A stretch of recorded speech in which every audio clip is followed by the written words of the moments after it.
thing onto my channel. There you go. But I don't understand why you couldn't stream from mine. Because I'm already live. Oh.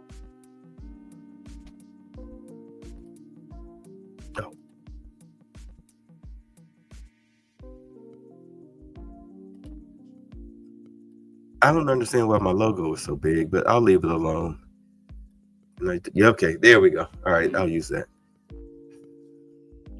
Or maybe we should use the crash out. So many options. Let's go with the liberal tiers. All right, are you ready? Yeah. Okay. So, as we know, the white girl crashed out. For those that are not familiar, let's get up to speed. Let's get up to speed. We're a little discombobulated, but we can get back on track.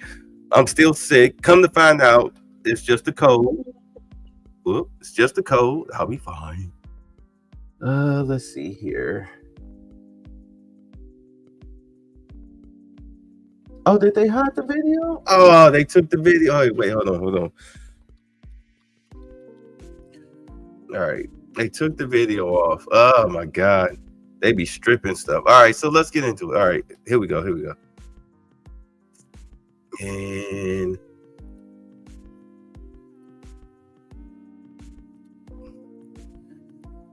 all right, just a refresher. Now with noon breaking news, at least 2 people are killed and 6 people injured in a school shooting in Madison, Wisconsin. Police confirm the shooter is also dead. Thanks for joining us for the KTLA 5 News at noon. I'm Glenn Walker. And I'm Lou Parker. Police say the suspected gunman was a juvenile and also a student at Life Christian School. KTLA. Yes. Give me a minute. I got an important phone call. I got to take a step away. Just continue. Go ahead.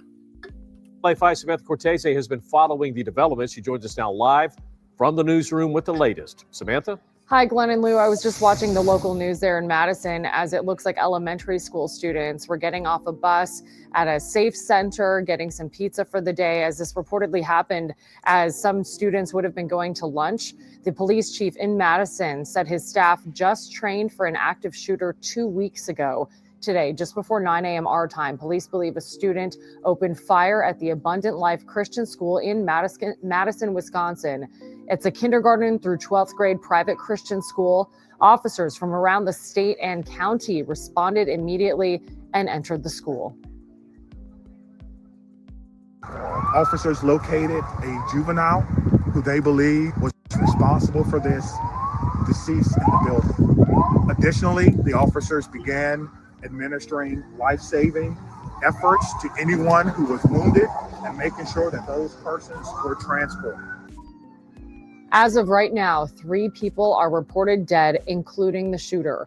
One of those people is under the age of 18, according to police. 6 others were injured. The University of Wisconsin Health Hospital reports treating those patients. Authorities say victims are suffering minor to life-threatening injuries.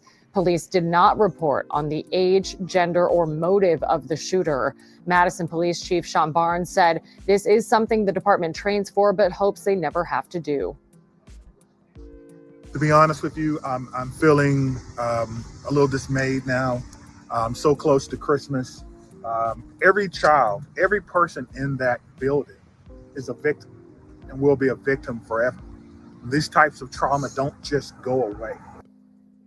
A mother whose child is safe told reporters on the scene the school does do these active shooter drills, and she went on to say that they're trying to be cautious of the young students to not scare them, but they do hold active shooter drills. It's a small school, according to the Abundant Life website. About 200 families are enrolled there, just shy of 400 children. Again, it's a K through 12 school. In a post on social media, school leaders have asked for prayers for their, quote, challenger family. There will be another news conference today in just about 20 minutes. We'll take that live when it happens. In the newsroom, Samantha Cortese, back to you. So that's what's popping. That's what's popping. Little girl then lost her marbles. What's going on, AB, Simeon? Of course, blood boiling. So let's get into. Wait, it was a girl that did the shooting? Yeah, it was a girl.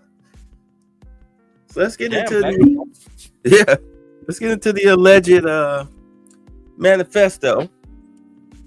Now this comes courtesy of X because she's young and young people have the X accounts, but this is what the girl posted. She said, "I've made contact with the alleged boyfriend of the Wisconsin shooter. He has very graciously provided me the full manifesto, which I verified by having him screen record himself opening it from a direct link the shooter sent to him via WhatsApp. I told him I would do my best to dispel some of the misinformation and present things as truthfully as I was given them, and I will hold myself to that." Her boyfriend knew her as Samantha Rupnow. She also went by a different name, one which was also feminine, but adopted the name Samantha, and this was the name her boyfriend says she had on her school identification card. She was a student at Abundant Life. She was born on November 7th, 2009. She was born female and was not transgender, because that was my first question. Because it said that she identified as female. This is what was said on the news. Any rate, her boyfriend was born male and is not transgender. Good to know. Her manifesto was titled War Against Humanity. Her manifesto is 6 pages long. In her manifesto, she spoke about having an extremely difficult relationship with her parents, who she referred to as scum. She also claims her family didn't love her or want her, and expresses feeling like the wrong child of her family. She says she had planned to commit suicide a long time ago. Excuse me if that word is not YouTube friendly. But felt committing a shooting was better for evolution rather than just one stupid, boring self-deletion. Let me read ahead here, because this is my first time reading this. She expresses deep admiration for Pekka Eric Avonen, Arda, what does it say? Kuka Yetim, and Vladislav Roslovkov. Roslovkov. Thank you. You know me, these foreign names, you're kicking my tail. She offered particular praise for Kukayetim, who was a Turkish neo-Nazi who committed a mass attack in Eskişehir earlier this year, and stated he was an inspiration to her. She calls him an ultimate saint. Did I say that right? Eskişehir? Yeah. Okay. She expressed that she got the weapons to commit the attack through lies, manipulation, and my father's stupidity. Anything for our baby girls. More to come shortly. I will make some screenshots of the manifesto. In the interim, her boyfriend says the photo that is making the rounds is not how he remembers her, and believes it was somewhat edited to make her look worse. He provided me with a photo of her in the same t-shirt and room. Let's see. Here I will include some screenshots of the manifesto. I am very hesitant to post the whole thing, not because the content is graphic in any way, but I am worried it will violate the terms of service, and I am not intending to do that. This is page 1 and page 2 in full.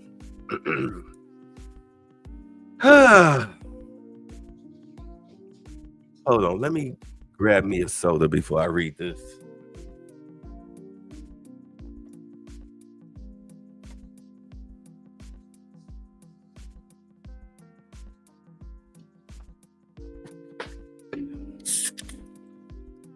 I know. It's Canada Dry Fruit Splash. What's going on, everybody? How y'all doing? All right, so here we go. War Against Humanity. The creation of a disaster, and why is it so unfair? Y'all have to excuse my voice. I'm sick. Hatred. Something everyone has gotten. Keep in mind, this is alleged. Something everyone has gotten. In a sense, some people think it's pure. Nothing but because of the hate they make. It ends up killing them without knowing it. Which go right ahead. I don't mind, but kind of do at the same time. You are just simply nothing but scum to this world, or to even think about. Nobody should want you or your body in any way. Oh God, this teenage angst stuff. I hate seeing people on a daily basis just being so sensitive. Gives me one more reason to take off my glasses. And do what? Fly off like Superman? What? The human scum is coming. Let me stop making fun of this girl's writing. She killed people. But the teenage angst dripping off this is just... Anyway. The human scum is color and the way people are raised. I've grown around people who do not care or give one single care in the world and smoke their lungs out with weed or drink as much as they can, like my own father. I've grown to hate people and society. It's truly not my fault, though. It never was. But all of you and the world have done to me is pick and tease me. You've pushed me into a corner with no help whatsoever. Humanity is a filth, and I don't like filth, nor want to live in it, nor should anyone else, and I know it follows me, and how it has followed me, and will follow everyone, because of how the world is run. There were so many things I wanted to do as a kid, yet I can admit I was afraid of the other kids, and also even with my own parents, but I don't even trust them, and at that age as well, I didn't, and I never will. My parents are scum. There's nothing that will save them to make me think good of them ever again. No family to ever trust and to never trust society. There's two people and only two people I will trust. One partially and one I would never doubt. I can agree that I don't know what I'm doing with my life, but neither did my parents or anyone around me. I've changed and I will not go back to that ever again. I'm hardened and I'm different. Are you making sense of this? I don't want to. Can I highlight this? No, I can't. I figured I couldn't. The situation and the situation of a lifetime is to get the fuck out moment and don't come back. I will never go back and nag my way through life. It's not even my fault though. It's everyone else's. It has to be theirs and not mine.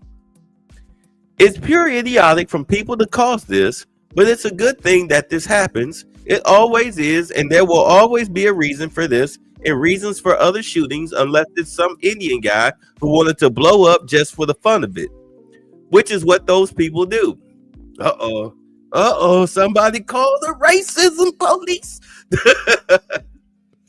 I find it a bit funny, not really funny to the point I'd laugh my ass off, but still, maybe you get the point here, or maybe you don't and think it might be crazy. Sorry, I'm trying to follow this girl's logic train as I'm reading this, and it's taking me nowhere. It's like we haven't even started collecting tickets. Oh, okay. Maybe you'll see me as a weirdo, a freak just as some of you do now, but I'm not. I am not like the others.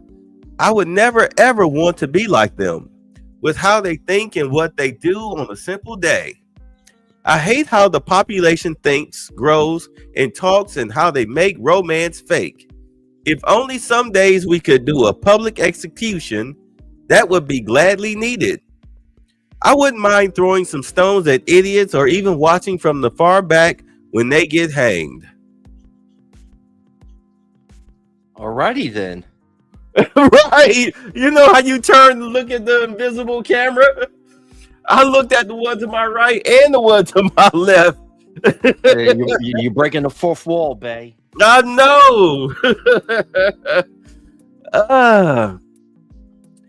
Twitter can prove for a fact, or so I think, and I think a lot more than some people think I do, or maybe they don't think what I think because most people can't do what I'm going to do. Death is something most people need to embrace and accept rather than running away from it. Ooh, okay. Once you know, I'm here now. Once you know, you'll be proven guilty on all charges and wish to be killed or deleted, excuse me, in any good way that is not simple and is more painful than anything, or at least I would hope on that behalf. Revolution and population. So I guess she put a song lyric in here. The revolution shall be well, the population shall be well, but it's not and never will be. I want to change that, but will I truly? Okay. The population of scum has never been worked over the years as it did during the wars and fighting over what should be right and wrong. The sick people will dissolve in the dust and be forgotten about. You will ruin the human population and turn into hordes of filth and beings that shouldn't live. Okay. All right. Right. Whores and scum are things I hate the most and will always hate. You have no meaning. You and your parents should be hanged in front of everyone. Okay, so here we go. You know, like I said, in every manifesto, you got to get to the black folks. Nagras, though, worse. What? Say it again. Nigras. Nagras. That's what she called them. Nagra. No, she spelled it. You know, the way a slave master in the 1820s spelled it. I'm just saying it. You know, Nagras. Nakers. The New York. What they call the Nakers? Yeah. There we go. The Nakers. Yeah. Nakers, though, worse. Once you sleep with one, you are one. I don't care who you think you are or what you've done good for this world of yours. It will never matter because you will always have no thought and no brain to continue with. I hate looking at some of the people in the society and seeing what they are and what they do with their lives. Like, how does one do that? But I know how, out of scum and just pure retardedness.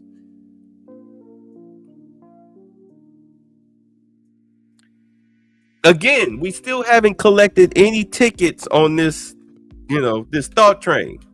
We're still milling about. We haven't even put the luggage on. We can't find the porters. What is going on here? Was that the end of the second page of her manifesto? No. That was just her little paragraph right here. You still got 2 more paragraphs to go, but I just don't. I'm trying to figure out her logic train. All right. So let's get on with this one. I'm glad to be different and not the same as other people. I know how to be formal. I know she knows how to be formal. I don't know which one of these pictures is truly her, but okay. I know how to use my words. Even if I get mad at you, there has always been a reason, whether or not I despise you or just because I can. Some of you guys really do deserve the execution punishment. Rather painful or not, you deserve to be dead, but yet doesn't the whole world deserve that? Yeah, she definitely in Elliot Rodgers territory. The main target has been anyone with some sort of feeling or being of knowing any action to turn you wrong and left rather than the right and the better. Either way, I will always hate humanity and it will never be overruled. If someday it's so overruled and I shall never see that day, and knowing how this world is and how everyone is scum of filth, nobody will ever overrule it, and all everyone will be is some worthless thing. Out of all serious talk, though,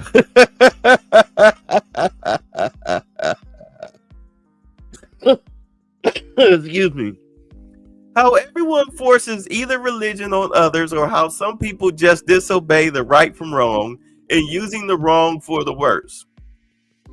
What I'm simply doing is not wrong one single bit, maybe sure to some people due to its harmful studies according to some people. The hate I get and the hate you get is mutual. You hate me and I will always hate you as well, no matter what you've done to me, but you will always have a little place of hate. I don't care what you think, though, nor would I really ever. I'd rather be deleted than sit in a room all day, no matter if it's school, work, or even my own room, even if I like being alone. I will never be like anyone else and ruin my mind. I am a part of the real thought and the real revolution.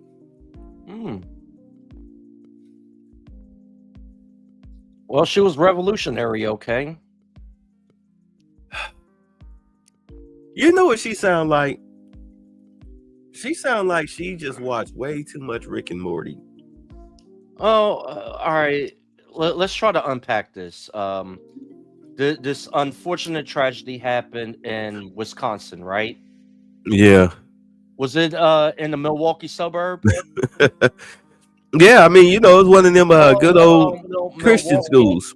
Well, Milwaukee has been notoriously one of the most segregated areas in the nation. You're in the Midwest, and this is pardon me. Whew. All right. Sorry. Sneeze. Bless you. What you're seeing is the mental breakdown of Dwight. Right now, the Dwights are I'm using code word mayonnaise Dwight, WT, whatever you want to use. Trying not to disrupt the algorithm.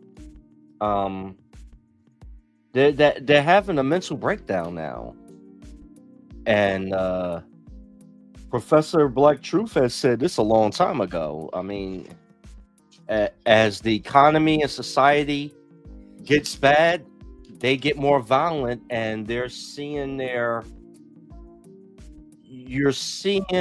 how can I say this, where they having this breakdown because they actually have to compete now in society. And you're seeing this breakdown, and also the way the vitriol she had for her parents. Now, at first, I'm wondering, was she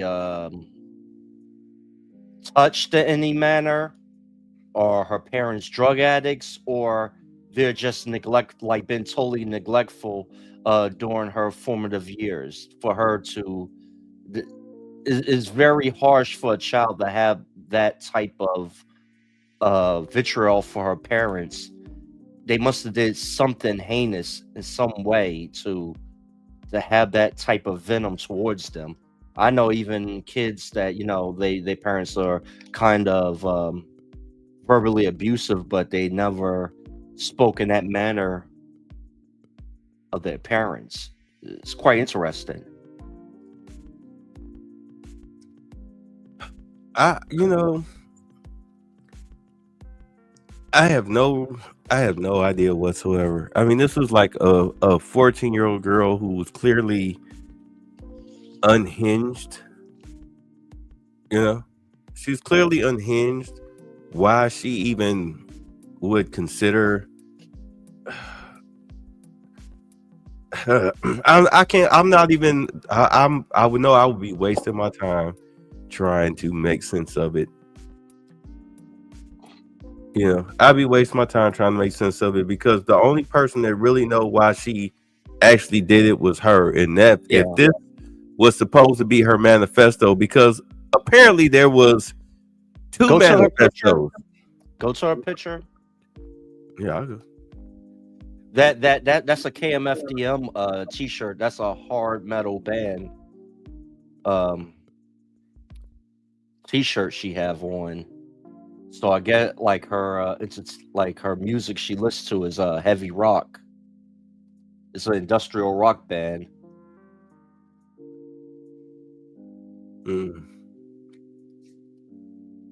So all right, so here's some more Wisconsin shooter info, and they're in the third page of her manifesto, allegedly. You got the third page? Yeah. Okay. Her boyfriend had known her for 2 years. They were in a long distance relationship and had never met in person. They met on social media. Oh, okay. That explains a lot. Oh, He said she never previously expressed any desire to commit a shooting and only sent him her manifesto the day of the shooting. Timestamps of their messages shown to me demonstrate she sent it to him via WhatsApp at approximately 10:30 a.m. She posted it to Twitter at 11:50 a.m. The shooting occurred around 11:57 a.m. He did not see her messages until 1:12 p.m., at which point the act had been committed and she was already deceased. Well, the FBI is probably interviewing him right now. Yeah. He describes her as being kind, generous towards him, and cheerful. He describes her as always making him gifts and never expecting anything in return. Okay, so I guess this is the guy she was idolizing. This is let's see, this is Pekka, and I guess down here is Arda. So the one true ideal of the so-called future, the future plan of revenge, is from its own inspiration and more, leading more. True inspiration, a mind of thought passed on from others rather than rotting like everyone else. Simply a guy who knew what he was doing and not ruining his life and just making the world a better place instead. Oh, so she kind of copied and pasted some stuff. Okay. And then, of course, from this guy, an ultimate saint, death made or not, still willing to do what he did, a being of true nature, and being a word of the truth. You know, more, this is whole babble. Someone I was inspired by. Maybe I didn't know him, but what stops me, what would have stopped him from doing what was right, and now proven to be a true form of being and of simple hope. Remember we watched that movie, Rampage? Yeah. Yeah, we watched them video series. Yeah. Isn't this what this looks like? Yeah. And remember we talked about that this is going to happen? Yeah, the New York shooter guy. Oh, Luigi, if he's the one who really did it, something, because you know, you sent me the pictures of the eyebrows and everything, and something just don't seem right about that, because the Luigi, the CEO shooting, you don't just hang out in cold ass New York, because it was cold. You don't just hang out hoping that you, upon hope, that you're gonna, you know, your target's eventually gonna pop up. Scooby-Dooby-Doo, let me go get me a Snickers, you know, and then you got a clean shot at him. Somebody clearly, whoever was in that hotel room, set him up. How would you know what your target was wearing? How did you know what door he may have been coming out of? You had an escape route and everything. But then at the same time, you got caught over 100 miles away in another state with McDonald's. Yeah, the McDonald's with fake IDs and the murder weapon. When you've done all of that to assassinate somebody, cutting through Central Park, e-bikes, carriage rides, carousels, paragliding, you know, swimming through the sewers, all of this shit, to get on a bus somewhere within the vicinity, by the time you shot the guy and you got caught at McDonald's, you would have gotten rid of all the gear, everything. You'd have been a guy, and you know, just in the regular clothes. Now, am I making sense here? Yeah. It don't make no sense that you get caught in another state with all the evidence on you. You can't be that dumb. And that guy, he is not dumb. He comes from a well-to-do family. He went to a very highly accredited education. He was a world traveler. You telling me that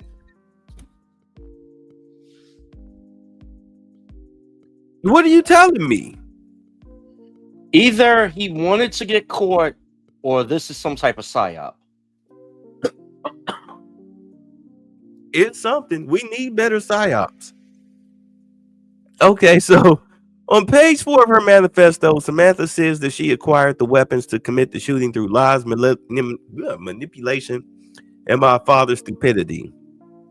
Her boyfriend says he was aware that there was a gun safe in her house, but does not know how she got access to it. Okay.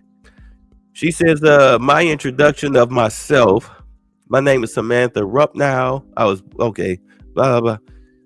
I was born November 7th, blah, blah, blah, blah, blah. Exactly 2 years after Pecos attack.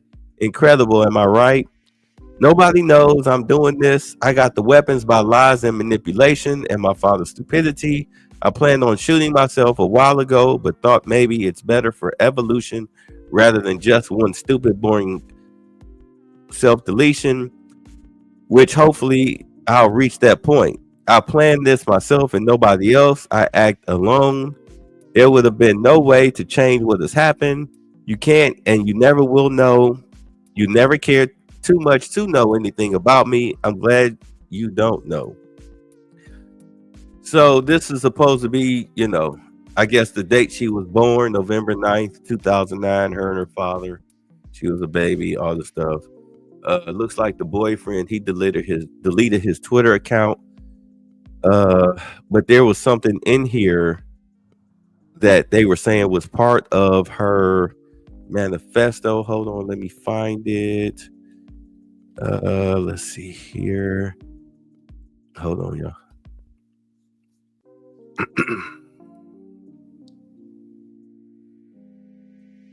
I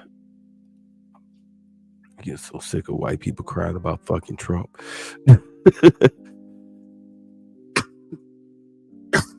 I'm sorry.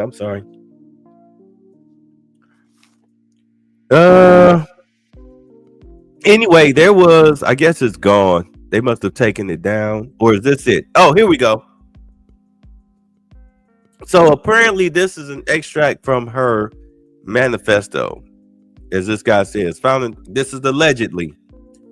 Found an extract from her manifesto that's currently locked. Apparently she was a radical feminist who was a fan of RFH and not exactly proficient in the English language. I mean, well.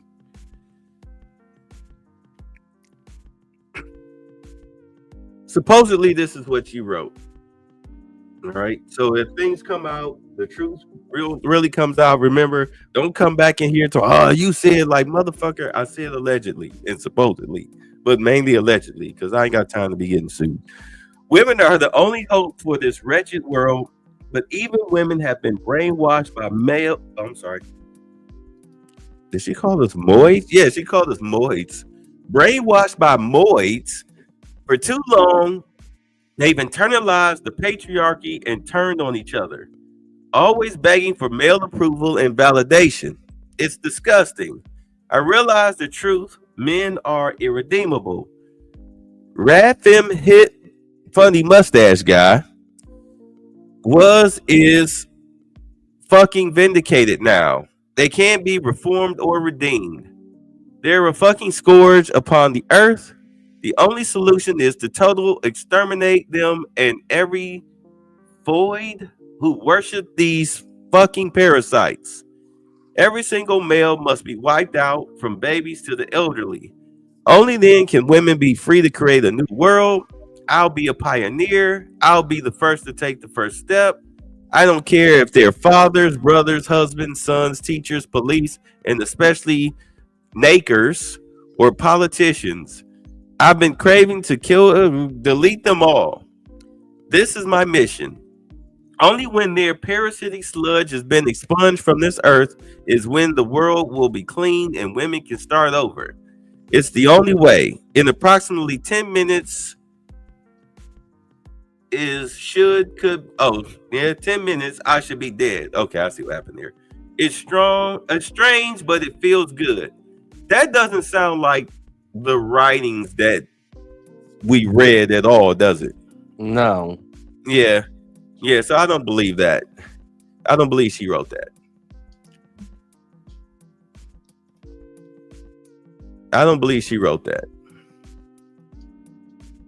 But apparently she posted this in the bathroom before That's she her? went on her. This supposed to be her.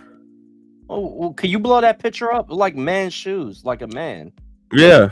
Hold on. Let me see. They're like a dude. Let me go to their. Let me check out their X profile to make sure I do. Okay, here we go. Let me see. All right, so God forbid, no, I'm human. Let's see. All right, there you go. All right, you see that? That's a man, not a woman. Yeah, more than likely. Let's see here. Wow.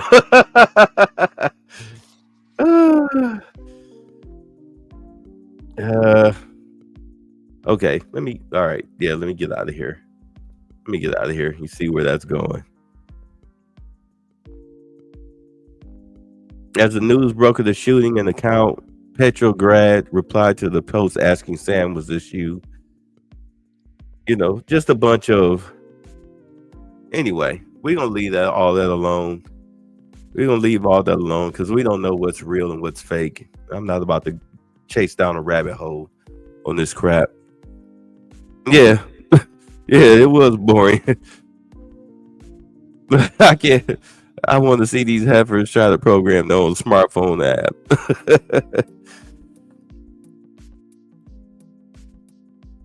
If they can maintain the power lines, some of them are underground. You know,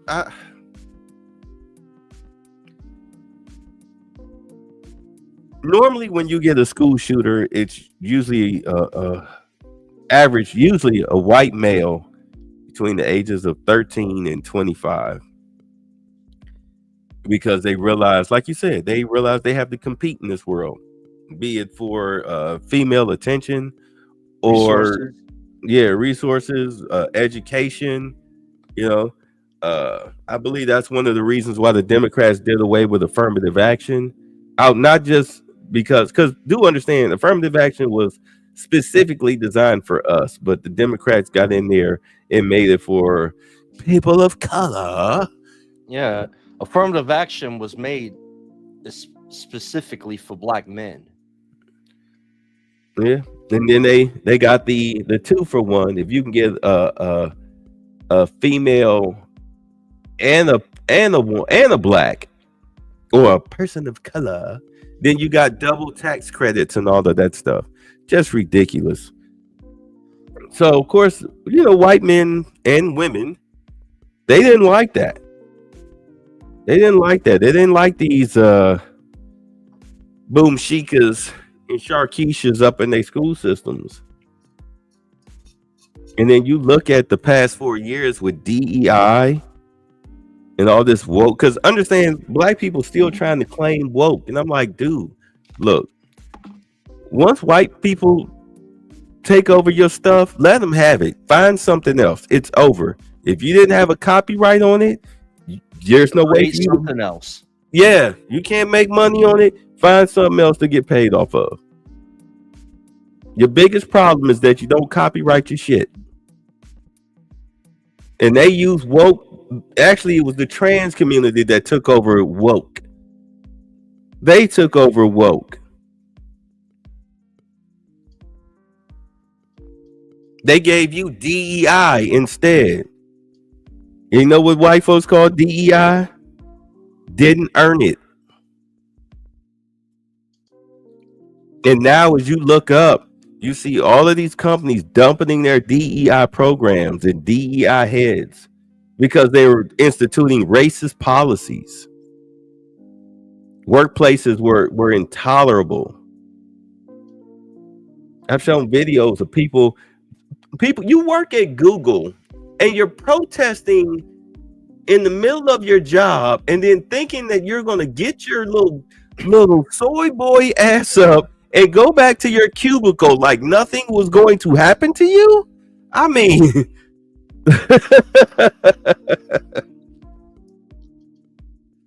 and you know what's funny? If you work at Google, you're most likely in the top 5%.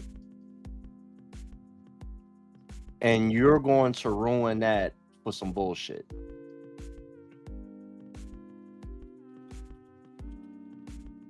'Cause because Google pays very well.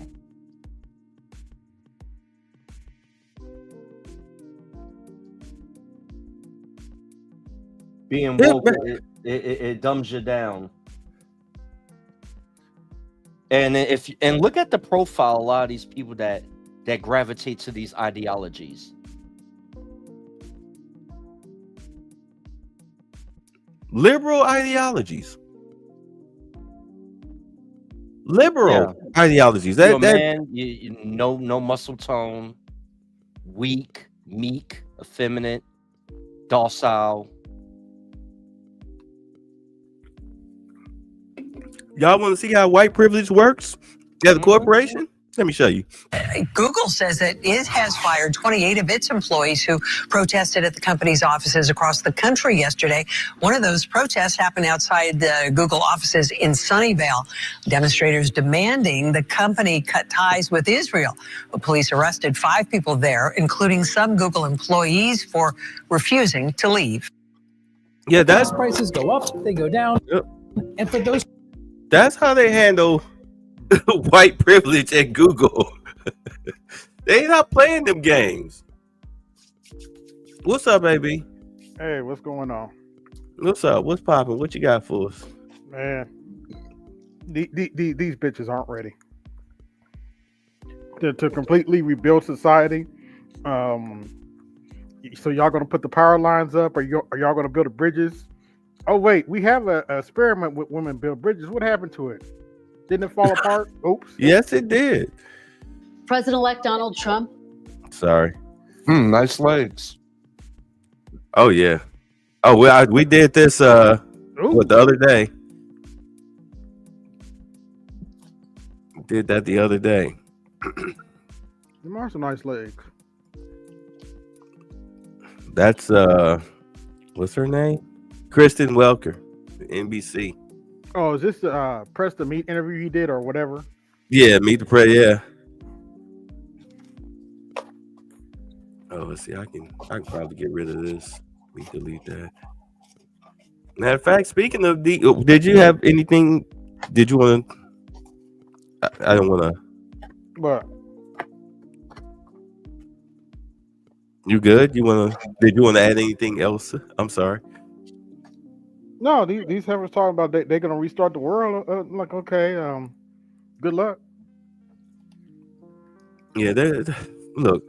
That's why. What was I saying? Somebody was talking about oh, the black woman is God, and I'm like, oh dear. How is somebody my God that I can slap to the floor using 30% power? Also, for those, because some of them are saying that are Christian, I'm like, okay, did y'all forget the first two or three commandments? Oops. I just work here. All right, let's get. I know. Let's go to the video. Yeah, speaking of DEI, Arbor, a diversity.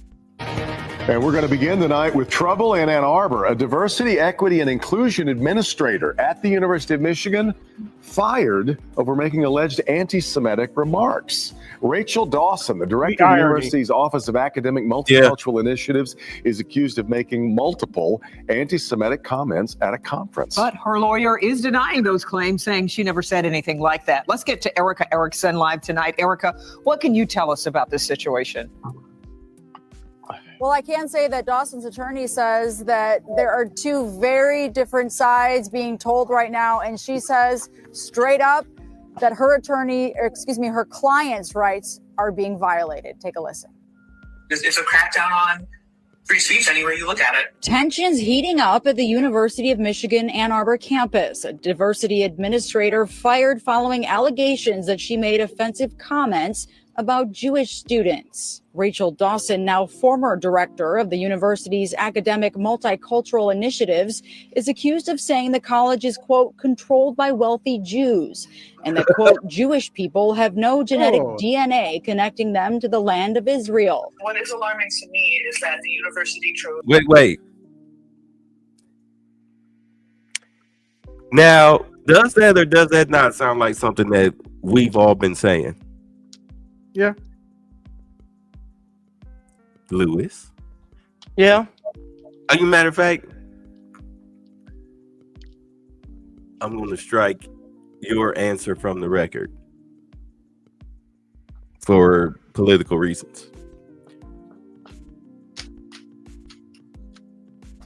Thank you. Oh, you're welcome. Mm-hmm. Actually, you didn't answer at all. That was Lewis. That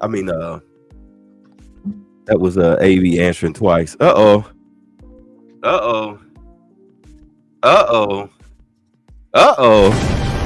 for a lesson. You may have heard these words before, but I'll teach you what they really mean. Go beyond. Plus.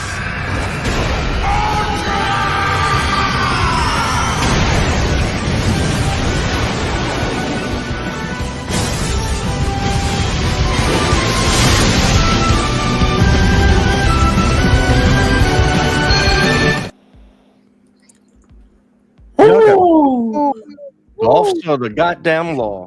Mm-hmm. Goddamn right. Y'all gotta send me y'all intros. Shout out to everybody who was on the earlier stream today. Sad about them goddamn kids, man. Yeah, we were just reading the girl's alleged manifesto. Oh, you gotta send that. Wait a minute, a girl did this? Yeah, it was a 17-year-old girl. Wow. Oh boy. Yeah. Okay. Where were we? Oh, so we're on the DEI thing. So whether she said them or not,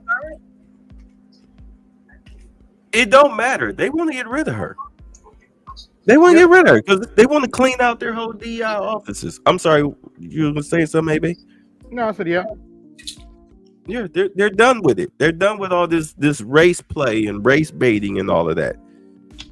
To take the word of two women unaffiliated with the university. Dawson's attorney says she took part in a private conversation with two women at a conference, simply citing a scholarly article, adding that the two women approached her and, not liking what she had to say, took her words out of context. What she did do is actually try to defend the University of Michigan against these two women's accusations that the university is anti-Semitic. This coming after months of stress between the university's administration and pro-Palestinian students, and rewards totaling $6,000 being offered for information about vandalism at the home of U of M Regent Jordan Acker, after pro-Palestine messages were scrawled on his family car and mason jars filled with urine thrown through his front window. Now, we did reach out to the university, and so far we have not heard back. We also did reach out to Michigan Hillel's chief of staff. He did say no comment at this time. As far as legal action, now Dawson's attorney did not get specific, but she did say the appropriate action will be taken and soon. Reporting live in Ann Arbor. Okay, quick question. How many wooden shoes you think she had to make before she was able to leave the North Pole and come do this report? Oh, Becky? Y'all don't see it? Y'all don't see the elf in her? The ears? Yes. The goddamn nose. For Erica.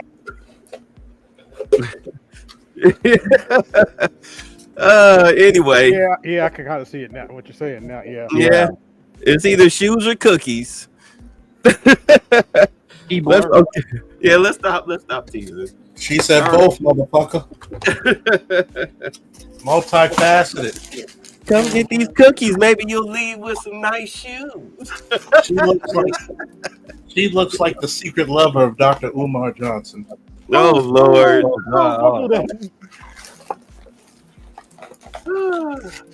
You know he has a snow buddy somewhere, though. I had a guy try to... I beg your pardon? I had a guy try to write me a soliloquy on that. I know y'all seen that Snow Bunny video with Dr. Umar. With the AI generated one? Yeah.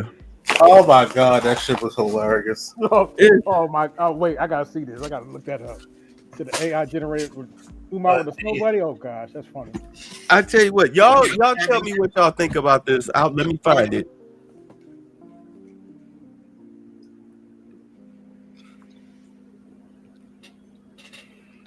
The secret love. Oh, y'all ain't hear what I said. No, I was saying, y'all go ahead and tell me what y'all think about this situation with her. My thing is, I'm gonna say that. Go ahead. Was it a black woman who said that shit? Yes. Look, good. She gets every fucking thing she deserves. This should be a fucking lesson. How come we are always taking everybody else's fights, but nobody comes to our aid really when shit happens to us? We go harder for other people than we do for ourselves. Fuck that. Well, you know, I have a lot of Arab friends. I got Jewish friends, but you know what? We're in a stage right now in society. In the words of Tariq Nasheed, it's time you got to hold your own nuts. It's every nigga for themselves. And guess what? The first nigga need to get his due. And right now, here's the fucked up part. I can't be mad with her for saying it because it's true. Here's the fucked up part. They'll get insulted because you say there's some rich Jews who own it, but every PWI has a what? A Weinstein, a Bernstein donation or some shit like that. Yep. Last time I checked, right? Yeah. So last time I checked, those are not Jedi last names. Nope. See, this is the reason why and it's funny because it's about time you start throwing it in the so-called chosen people's face, because look what they're doing over there in Israel. Yep. The same bullshit they were 80 years ago. Oh, Lord, that was 80, 90 years ago. The whole world came to their fucking aid.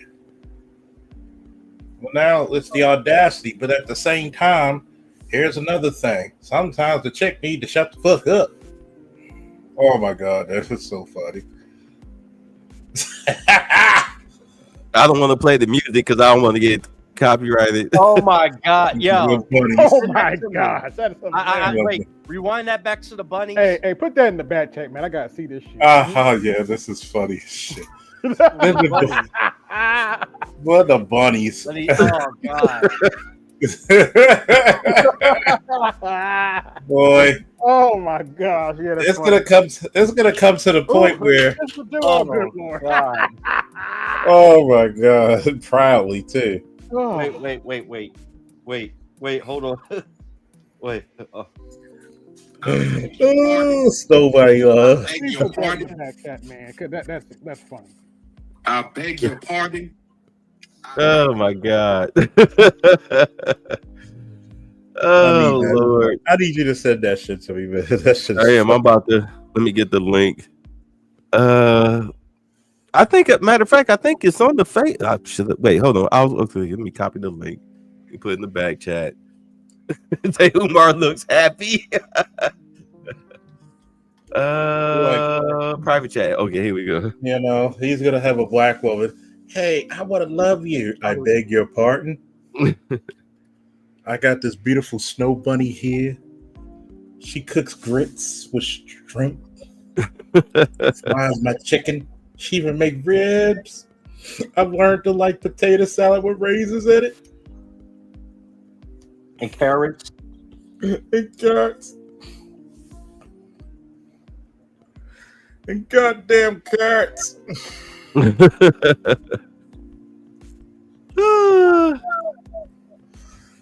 yeah, you know, whether she said it whether she said it or not, whether it was taken out of context or not, for them it don't matter. If you know, if you are still beholden to people, you cannot run your mouth recklessly. No, that's just. See, the bad part about that is just poor etiquette. How did she not know that it was a setup? It's called black women hubris, okay? Father, forgive them for they know not what they do. gotta forgive these motherfuckers, man. That's what happens when you're too smart for your own goddamn good. Too goddamn smart. I remember back before they were firing people, for social media videos. When I was doing my Bitter Truth Show stuff back in Ohio, one of the white guys I worked with, he wanted to watch my videos. So I gave him my YouTube link. I didn't give a fuck. Because I was very careful not to say all white people are racist and all that. And I never talked about the job or any situation connected to the job or anybody or whatnot. I just talked about what I do now, the news. And I used to yell and scream and curse about that. And I'm pretty sure he called himself trying to show that to the people upstairs. But what could they do about it at that time? Because I wasn't a front of the house employee. I was considered back of the house. Front of the house is front desk, and restaurant, or in sales, in corporate. Like the GM or something like that. Somebody that has to directly deal with the guests. If you didn't, you were considered back of the house. So there was really nothing they could do. You talking about early 2000s.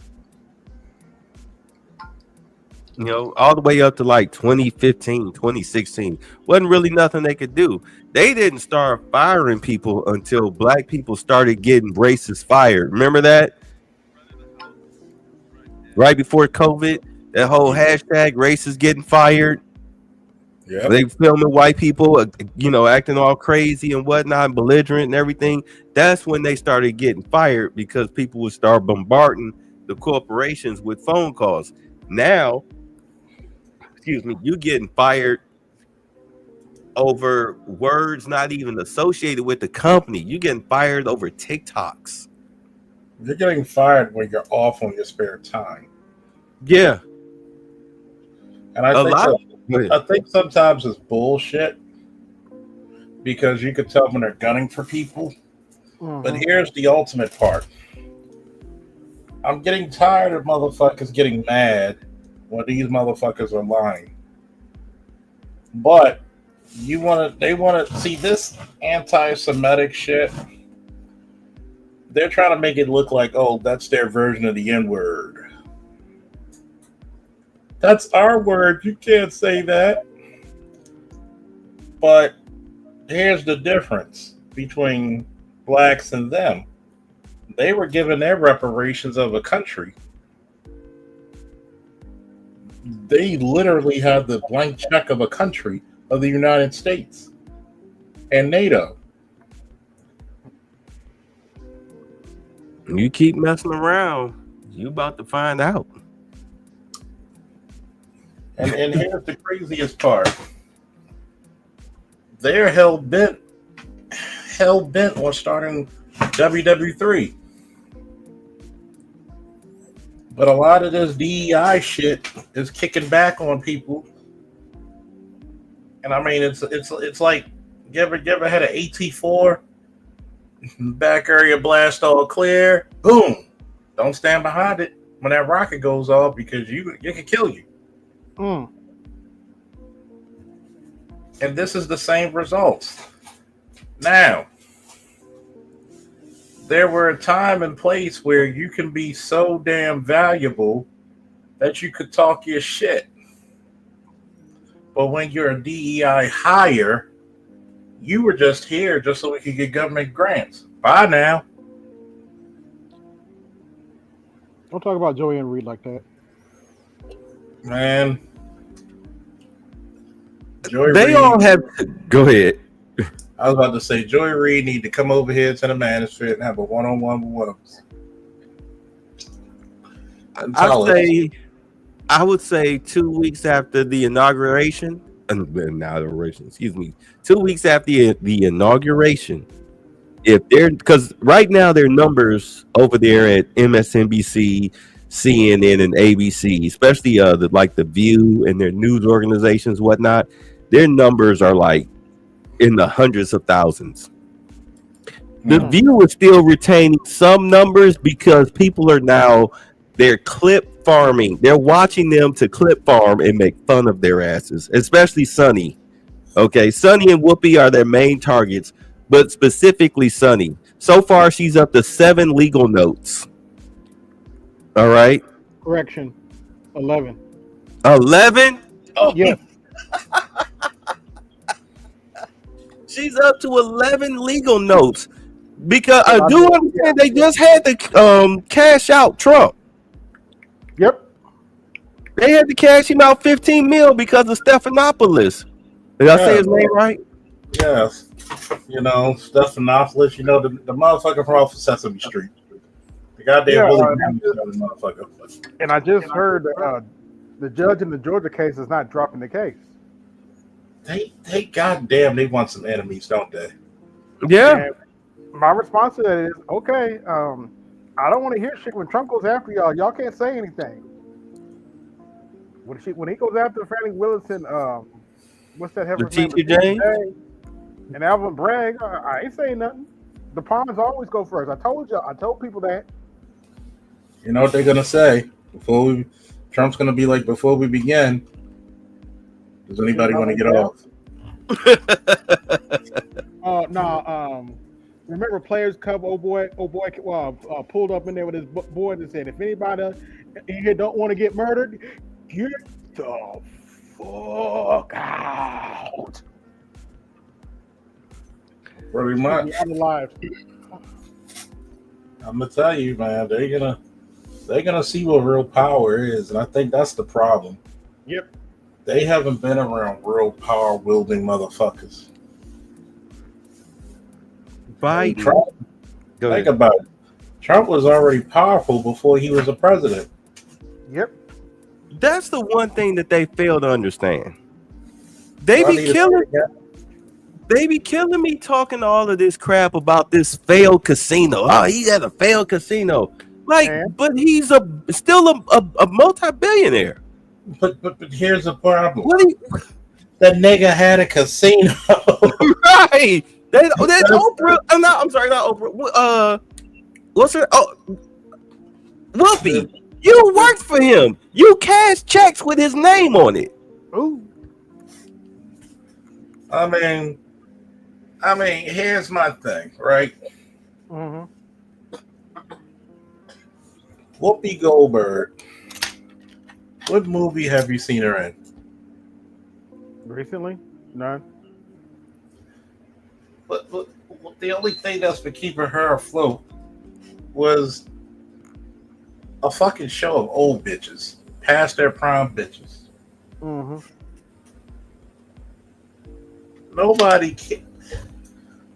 This is funny. Donald Trump has stayed relevant for the last 40 years. Yep. Beat that. I laugh when people are talking about he filed bankruptcy 5 times. Anybody who's ever taken a college business class, one of the first things they teach you is that 90% of businesses fail.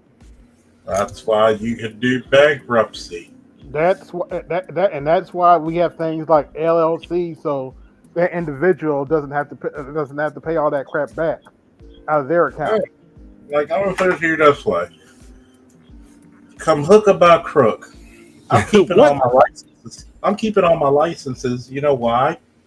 Because even if I don't produce, I can do the training and assign people to the qualifications of having private detective or security.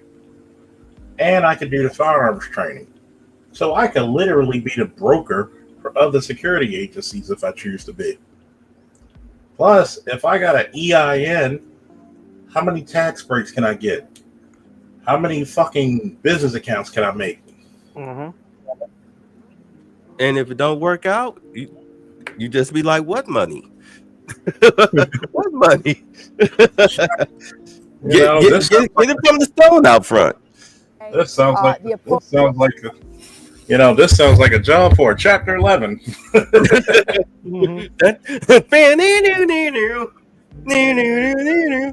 All right, let's move on. Now, I had to ask this one question. What was Okay. that manifesto about? What was her little manifesto for the Wisconsin for the people? That she teenage angst. Okay, I figured something like that. Yeah, typical teenage girl, 17 years old. Not you know, the boys aren't trying to, you know, get their fingers in her undies and all of this stuff. She just because you know she was. I mean, she's she's an average white girl in Wisconsin. Yeah, going to a Catholic school or a Christian school or whatever, a private school. And they probably here's have a hierarchy that here's my grift, right? Why does it in today's world, which I'm going to hit up a couple of Catholic and Christian schools this week, why the fuck don't you have security? That was my first that's a great question. But you know what? It's a Christian school. I don't give a damn if it was the Vatican. The Pope got niggas with guns. Okay, let's keep it funky, monkey. And a bulletproof limo. That's not Bruce Wayne ain't got shit on me.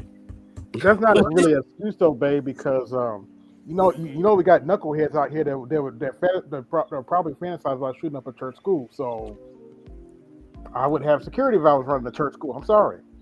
Yeah, I'm sorry. Especially a private one. Yeah, a private one. Yeah. Let's break this down because you know y'all were there when I did my earlier show. Private schools do not usually have the backing of resource officers or school police officers, as we call them in Baltimore City. And what happens is you're kind of SOL when it comes to a lot of shit, which is not right because your children are a very hot commodity and something you should give a fuck about. Mm-hmm. There's more softer targets than babies and old people because old people probably you show up into an old folks home with an AK-47, they'll stand up and throw their arms open like, oh, thank you, the sweet angel of death. But children, you know, stay with me, Lord Jesus. No, even they got security because I've been in those places. I'm just telling you, like, there's no fucking reason any place of learning, especially with a religious undertone, should even fucking dare do that. Especially with all the abuse cases they got going around. Oh, let me shut up. I'm just saying, all them abuse cases they got on, you would think they would have better security. bruh, when I was in high school, one of the girls I liked that was in class with me, there's a restaurant at the top of the street of the school. Mm-hmm. It was a buffet style restaurant. Me and my school friends were sitting there eating our little post after school meal, and across from us was the girl that I liked and the 30-something-year-old resource officer. Oh. Okay. And then had the nerve to get indignant with us for staring at them. He gonna look at us, be like, "Y'all got a problem?" Like, yeah, you're like 30-something years old, sitting here with a 16-year-old girl, having, dinner, like it's nothing. When I mean, y'all aren't related.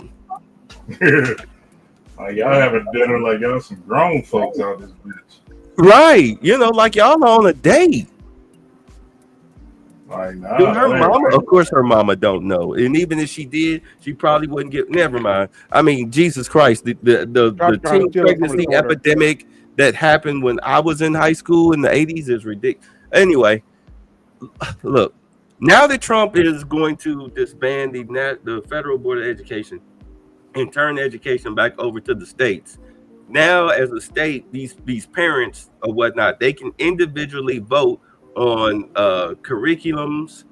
And I mean, it's going to be some mandates, all right, federal mandates, but you can vote on whether or not you want metal detectors armed resource officers, etc., etc., etc., in these schools. It's now up to you in your individual state, city, county, town, etc. It's up to you. It's gonna cost you, but what's more important? That funky little $5 extra a month or whatever, or the sin tax? Because I would definitely make it the sin tax.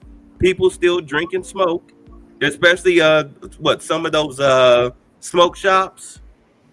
Yeah, we're gonna city. We need to divert some because I mean these are public schools. We need to divert some of those taxes over to our school system to protect our children. I'm gonna say. Go ahead. Go ahead. I thought you were finished. No, go ahead. I'll be over. No, you're fine. It's just that these are the things that need to be. What you got there? Oh, you got your syntax. It's Johnny Walker and his new boy. Yeah. Well, yeah, you're gonna be paying the extra. You're gonna be paying the extra $2 in order for for the kids to be safe. Wait. You couldn't get no Hennessy? What do you got? Louis, you couldn't get no Hennessy? What the fuck? Oh, you got the South Sea. What is that? Is that Chardonnay or just what is it? Oh, that's Marlboro. That's Spanish. That's what Spanish wine. Oh, Sauvignon Black. Oh, Sauvignon Blanc. Okay, all right. That's a Sauvignon Blanc. Okay, that's a nice little white wine. Okay. I got 3 of y'all up here. gotta be careful of that. It's a Caucasian line. Okay. What's up, Neymar? How have you been? How you guys been? I'm all right. All right. Yeah. Okay. So, Babe? Yes. By the way, I like to do a commercial. And for those of you who have children in school, don't forget to get a nice consultation. And notice I didn't say free consultation. Ain't nothing free here, nigga. With Black Line Security Firm, LLC. Black Line Security with the pride of protection, with the protection of the pride. We specialize in all forms and facets of security. So if you got a check, you got protection. Whoa! You need to make a digital commercial. What were you going to say, Neymar? And yeah, Charles, you need to make a digital commercial. But how you doing, Neymar? I'm good, bro. First of all, Babe, I love you. You my big brother and all. But I know we gonna be going left. So let's be cordial at least. Because I know you're gonna mess with me eventually. And I look forward to it.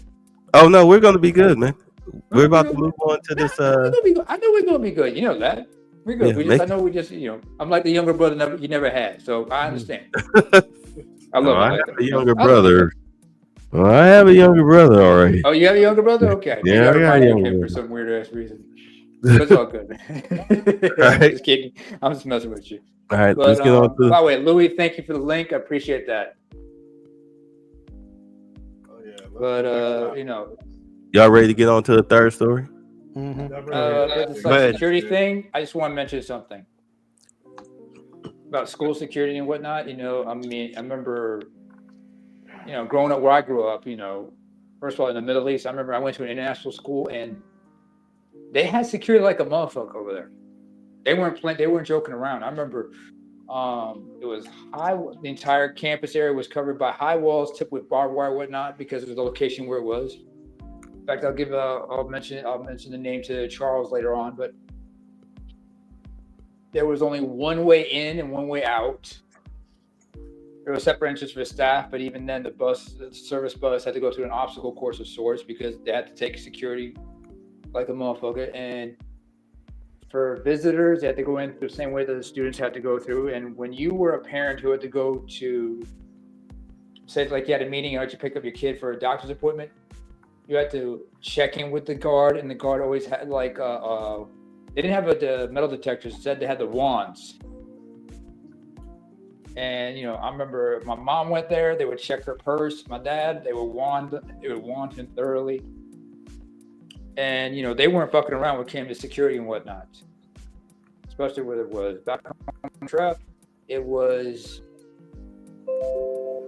there was strict gun control, so security wasn't what it is, but still.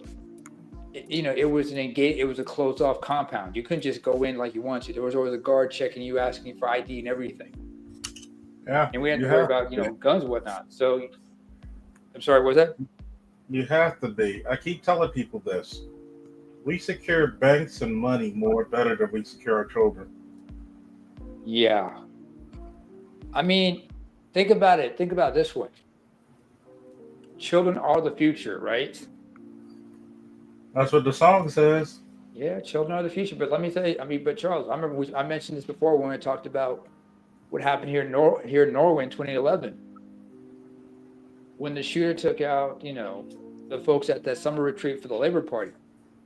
His main target was who? It wasn't just officials. It was a lot of the teenagers, because members those were members from the various chapters of the youth wing of the party. Because he was trying to take out the next generation of Labor politicians, whether they were at the local, county, or national level. Even one of them could have had aspirations to have been a future prime minister later down the road, or some of them could have been held, cabinet minister position in the next, center left coalition. So he was being Jewish. That's one way to look at it. You don't get it. For those that don't get it, taking out the firstborn. Oh, the 10th plague. Oh no, not too loud, Jude. The 10th plague, but that was the firstborn, the 10th plague. Wait. Don't you need lamb's blood for that? Smeared on top of your frame? Well, I mean, on top of the door frame? Will cow's blood do?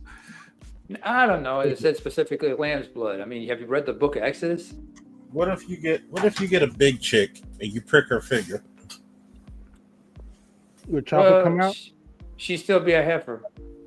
Oh, there you go. All right. We're getting off there. Hey! I knew you were gonna go there. All right. Next story. All right. Our favorite crash out queen.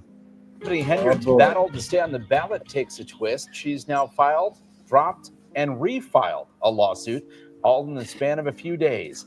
Henyard is suing Thornton Township Democratic Committeeman Napoleon Harris. She accuses him of illegally preventing her and her supporters from taking part in a slating meeting for township supervisor earlier this month. It was at that meeting Harris prevented Henyard from speaking before nominating himself to replace her at the top of the ticket. Henyard's attorney says the just filed lawsuit makes the same claims as the old one, but no longer includes Dixmoor's mayor as a co-plaintiff.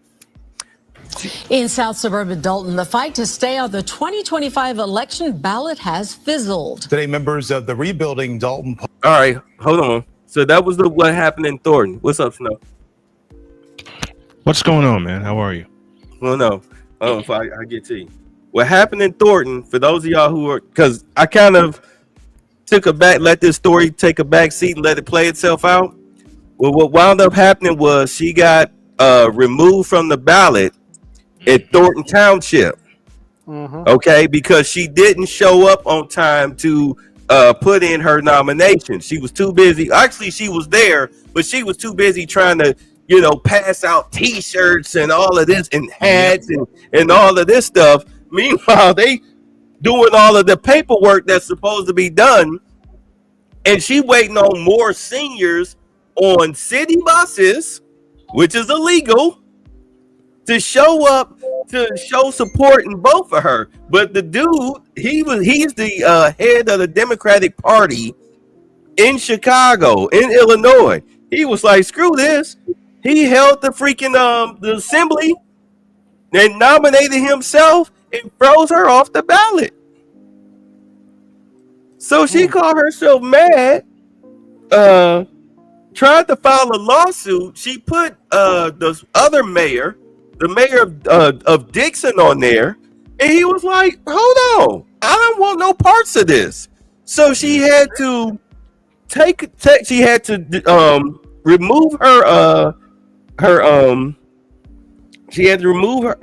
lawsuit and had to refile it, but then she decided not to refile it because she had no claims. Because there's video. She was trying to say that she wasn't in the building. They locked her and her people out. It was an illegal assembly and all of this stuff. But there's videos of her being there while they're getting all the paperwork together and everybody casting their ballots in nominations.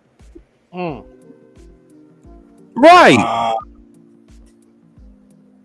So she had to drop her lawsuit. Not only that, because not only did she write somebody else's name on it, but she lied on the lawsuit. There's too much video evidence, so she had to kill it. So you can kiss her goodbye in Thornton Township. They said that she can be a write-in candidate, but I don't think she can garner enough seniors to do that. So, not after all this fuckery. Right. So now here she is in Dalton. All right. So let's see what's going on with the situation in Dalton. Party came to the village hall with their attorney ready to, quote, argue, but they were met with good news. The village electoral board unanimously accepted a petition withdrawal. The petitioner, an associate of Dalton Mayor Tiffany Hinyard, have requested that members of the Rebuilding Dalton Party be removed from the ballot, citing an outdated election law. Cassandra Hobson Jordan is a grassroots candidate for mayor. She says she hopes the spring election will now focus on the people of Dalton and not personal politics. Take a look at Dalton. This downtown has looked like this for the past 17 years. I should be able to come 2 blocks over and come and sit down at a restaurant or be able to shop at a store and recycle the dollar back into this village. It has been looking like this for 17 years. So while these people are fighting over positions, let's get businesses back into here. Natasha Lee Harrison is a trustee candidate. Well, he and Hobson Jordan will appear on the April ballot. It's been looking like that longer than This 17 is what years. happens when your town is ran by single mothers. I said what I said. And I will echo it, being a former resident of the city of Chicago. I've seen most of the South burbs, that one included. She said just for the past 17 years, you have to go back a little further than that. Uh-oh. Because y'all got false narratives out there, and y'all should be ashamed of yourself. Y'all black. Y'all are black. And y'all sitting up here beating and attacking on a black woman that's in power. Y'all should be ashamed of yourselves. Empowered. You need to be ashamed of yourself. Look in the mirror. The black flag. Leave Bunny Ruckus alone. You need to be ashamed. You need to be ashamed of yourself. You double crosser. Look at it. You double cross and weave wearing whore. Look in the mirror. Look in the mirror. That's all we ask her to do. Just look in the mirror and see if that some bitch don't crack. You don't understand. She got reverse vitiligo. She got reverse something. She got reverse something, and it ain't pretty. I swear to God, her and Lil Wayne need to do a DNA test because they look like twins separated at birth. You don't want that DNA. Are you saying that's Lil Wayne cross-dressing? You don't want that DNA. You don't want that DNA test. Yeah. Oh my God. So now people have asked, because I'm in the Dalton and Thornton Township groups, right? And the biggest question people are wondering is, when is the FBI gonna come and slap the cuffs on her? And here's my theory. You see what's going on, right, with what Biden. You see he just pardoned some people. He excommunicated some sentences and all of that stuff. People got the hand of Jeebus, government Jeebus laid on them. Even the guy, the judge that was selling kids for cash. Yep. You gotta sing the praises of old Jesus Joe. Yeah. Like the one woman, she cussed that judge out because her son killed himself. He's a wrestling star, and he killed himself because of that kids for cash scheme. So many people that should still be in jail for money, most of it money laundering that led to people's deaths. Should be under it. Yeah. So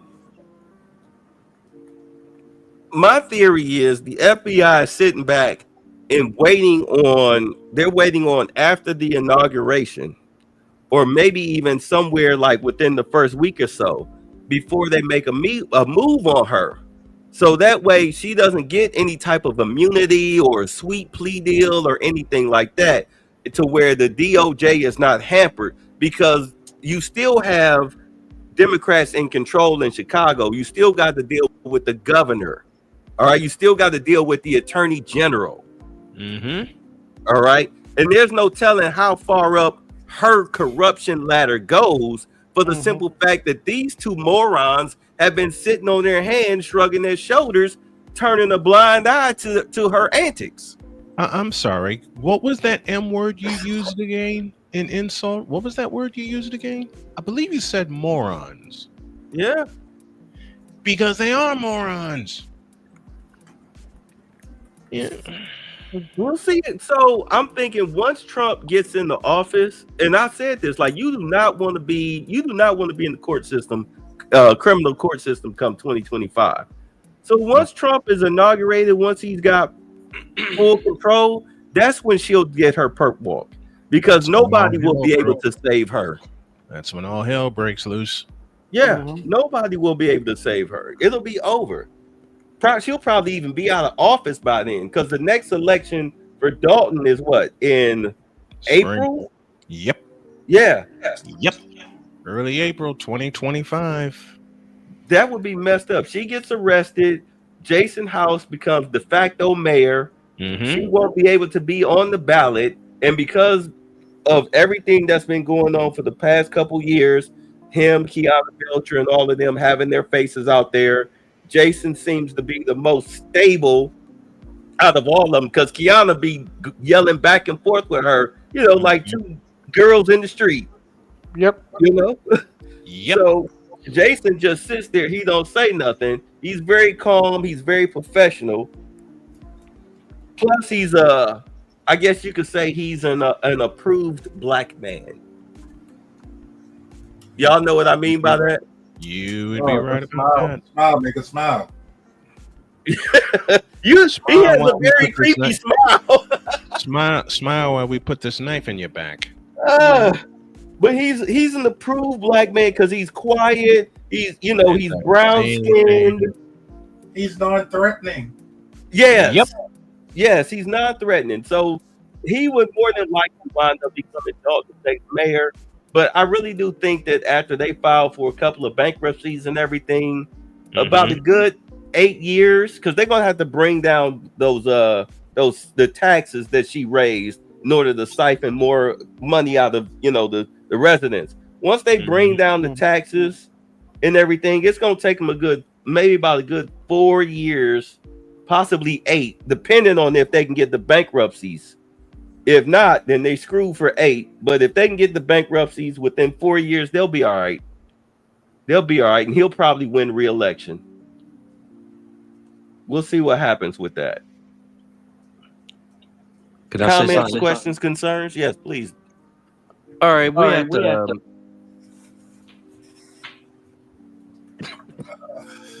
We're at the hour 37 minute mark. This is your dual cast stream with Embrace Villainy, Red Pill, Sleeper Cell, and Charles Faulkner Jr. Please like, share, subscribe to the respective channels that you're viewing this program on. I've been looking through all the channels, and I'm seeing we're lacking in likes. Can you please hit the like button? Hit the Thank goddamn you. like and hit the goddamn cash app. Support your interests, gents. Support your interests. Support your interests. Can't do a cash app, do a like, please. I mean, we just want volunteers, not hostages. At this point, because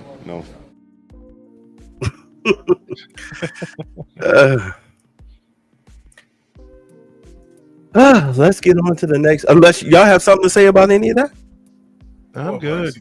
I'm good. I've been to and through that joint many years. She's talking about it's taken. It's looked that way for the past 17 years. Unless there's a high school tournament in town, it's been longer. Oh well. Well, all these towns have in common, they're democratically run. Yes. Oh, yeah. Yep. That's what happens when you have a democratically ran, especially if it's a black woman. Keep telling people, excuse man. me, That's Mr. most of Dillon. the South. That's most of the South burbs, if I remember correctly. Now, if some of those have changed, then so be it. But I can tell you, I rode through that place when I first got started in sportscasting. Went right to the main office in the township, not just the athletic directors, but in the township, saying, "Hey, let a snowman come through and let me bring something that no one's ever brought before, which is internet broadcasting." Ooh. And if I may be a little vulgar, you know, those hoes laughed in my face until they heard me. Man, look, that's Dalton. Okay, that's Dalton. Yep. I mean, you talking about a township that built a damn skating rink. Next story. Next, please. By the way, And before we developing now continue, I just safety got something to concerns say. across- Oh, sorry. My mistake. Go ahead. We'll talk about it later. What's it about? I remember you mentioned reverse vitiligo. Yes. As someone who has vitiligo, I have to say I can't disagree with you at all. Okay. South Florida, a new study revealing that dozens of beachfront condos and hotels are sinking right into the ground at unexpected rates. Local 10's Leanne Morning Home sat down with one of the study's authors and joins us live from Miami Beach with a closer look at this data. Leanne. Yeah, he said some of the things that they found in this study were surprising, but we had questions because this, of course, affects thousands of people that live in these buildings and, of course, the folks that come. Wait, you see this in the background? You see this in the background right here? This shit pisses me off as a fucking driver. So give me a second here. This, of course, affects thousands of Dude, people bruh, that live hustle in these your buildings ass. and, of course, Move. the folks that come and visit and I'm stay blocking at these. I'm blocking traffic. I'm blocking traffic on a rainy day. These people can't drive when it's hot and sunny. What are you doing? Anyway, let's get back to this. What is this fool doing? Pedestrians have the right of way. Anyway, sorry. That's a trigger for me. Anyway. Surprising, but we had questions because this, of course, affects thousands of people that live in these buildings and, of course, the folks that come and visit and stay at these beachside hotels. Should we be scared? Should we be worried? We asked a geology expert who helped pen this study. Should residents who live in these buildings be concerned at this point? No. 35 coastal buildings from Miami Beach to Sunny Isles are sinking. That's according to a study published Friday from researchers at the University of Miami. I think what was a bit surprising in this study is of how consistent it was over a long distance of how the ground settled. Dr. Gregor Eberle is one of the study's authors. He says this sinking, officially known as subsidence, is not unique to South Florida. For example, in New Orleans and Mexico City, or Venice is a classic example that the whole city sinks down. Compared to these examples, it's relatively small. The study came about after the 2021 collapse of Champlain Tower South. And while they didn't find any subsidence there, they did find it elsewhere. The building next to it, however, has a pretty high subsidence rate. Researchers used satellite imagery to map down to the millimeter how much and how fast these buildings are sinking. They looked at satellite data from 2016 to 2023 and found subsidence ranging from 2 to 8 centimeters. I was surprised that it happened at all because limestones like we have in Florida are very stable. The rates were not that great. Dr. Eberle says sturdier limestone to the south of the research area does a better job at holding up those heavy buildings than softer ground to the north. The sand portions will always compact a little bit over time. It's very slow motion and the structural integrity will not be changed by sinking it down a little bit. So what Dr. Eberle says is that this study should spawn further study to continue to monitor this and also spin off into other forms of research into this. He also said that, again, there's no need for alarm. We also understand that some of the city leaders that were included in the study say that they're going to be looking at this. In fact, the mayor of Surfside says he wants to bring it up at the next commission meeting. And that is the very latest live from Miami Beach. I'm sorry I brought this to y'all. Because basically what this old fart said was, I just need more government money to pretend like I'm doing something. Which How is would- not, he's sitting on his ass. Yeah. How would BGS respond to such a claim by this old geologist? Here, I can solve that. I have the, if this thing will come up, I have the exact sound Now that is you're looking for, because Master Teacher would say it this way. Now that is some bullshit. Exactly. bullshit. And speaking of which, Mm-hmm. where's our favorite Floridian when we need him? Z? Yeah, the second hardest working Haitian that we know in this motherfucker. Excuse Probably me. French. working. He probably yeah. working. Probably working. Either that or he's at a drive. Working where? Yeah, he working. Either he working or he had a Popeyes drive-through. I was about to say he's either working or he's taking a Popeye. That boy does 70 hours a week at work. He's either working or he's driving his putt-putt car. Yeah, he's driving, and of course, he's driving somewhere, and while all of a sudden, train tracks. Reckless stream. With the point. Unfortunately, we couldn't have a reckless stream. All right, let's do a crash out. New at 6, a raid at a Hialeah physical therapy clinic. Miami-Dade police say the suspects were faking accidents around the county, and then the alleged victims were going to the clinic to fraudulently collect medical expenses. CBS News Miami's Yvonne Taylor is live in Hialeah with more. I'm here for a pill. Lauren, we are hearing that all of the people that were detained were women who worked at the clinic named Women's Care here in Hialeah, which is right behind where we're standing. We're going to take you a video right now from earlier today, and we start that footage with investigators when they placed the yellow tape or crime tape right in front of the scene. It happened around 10 a.m. Minutes later, the first one of 2 employees was escorted out by Miami-Dade PD. Another detained employee, a redhead woman who was searched right before getting into the police car, was also put into the unit. Investigators are saying all 3 people are detained, not a... Nothing screams scam like this one right here in the middle. Slip and fall. That's a scam right there. Workers' comp. And look what's right under it. Immigration services. Yeah. Workers' compensation. Yeah, physical therapy, personal injury. I mean, they must have Saul Goodman next door.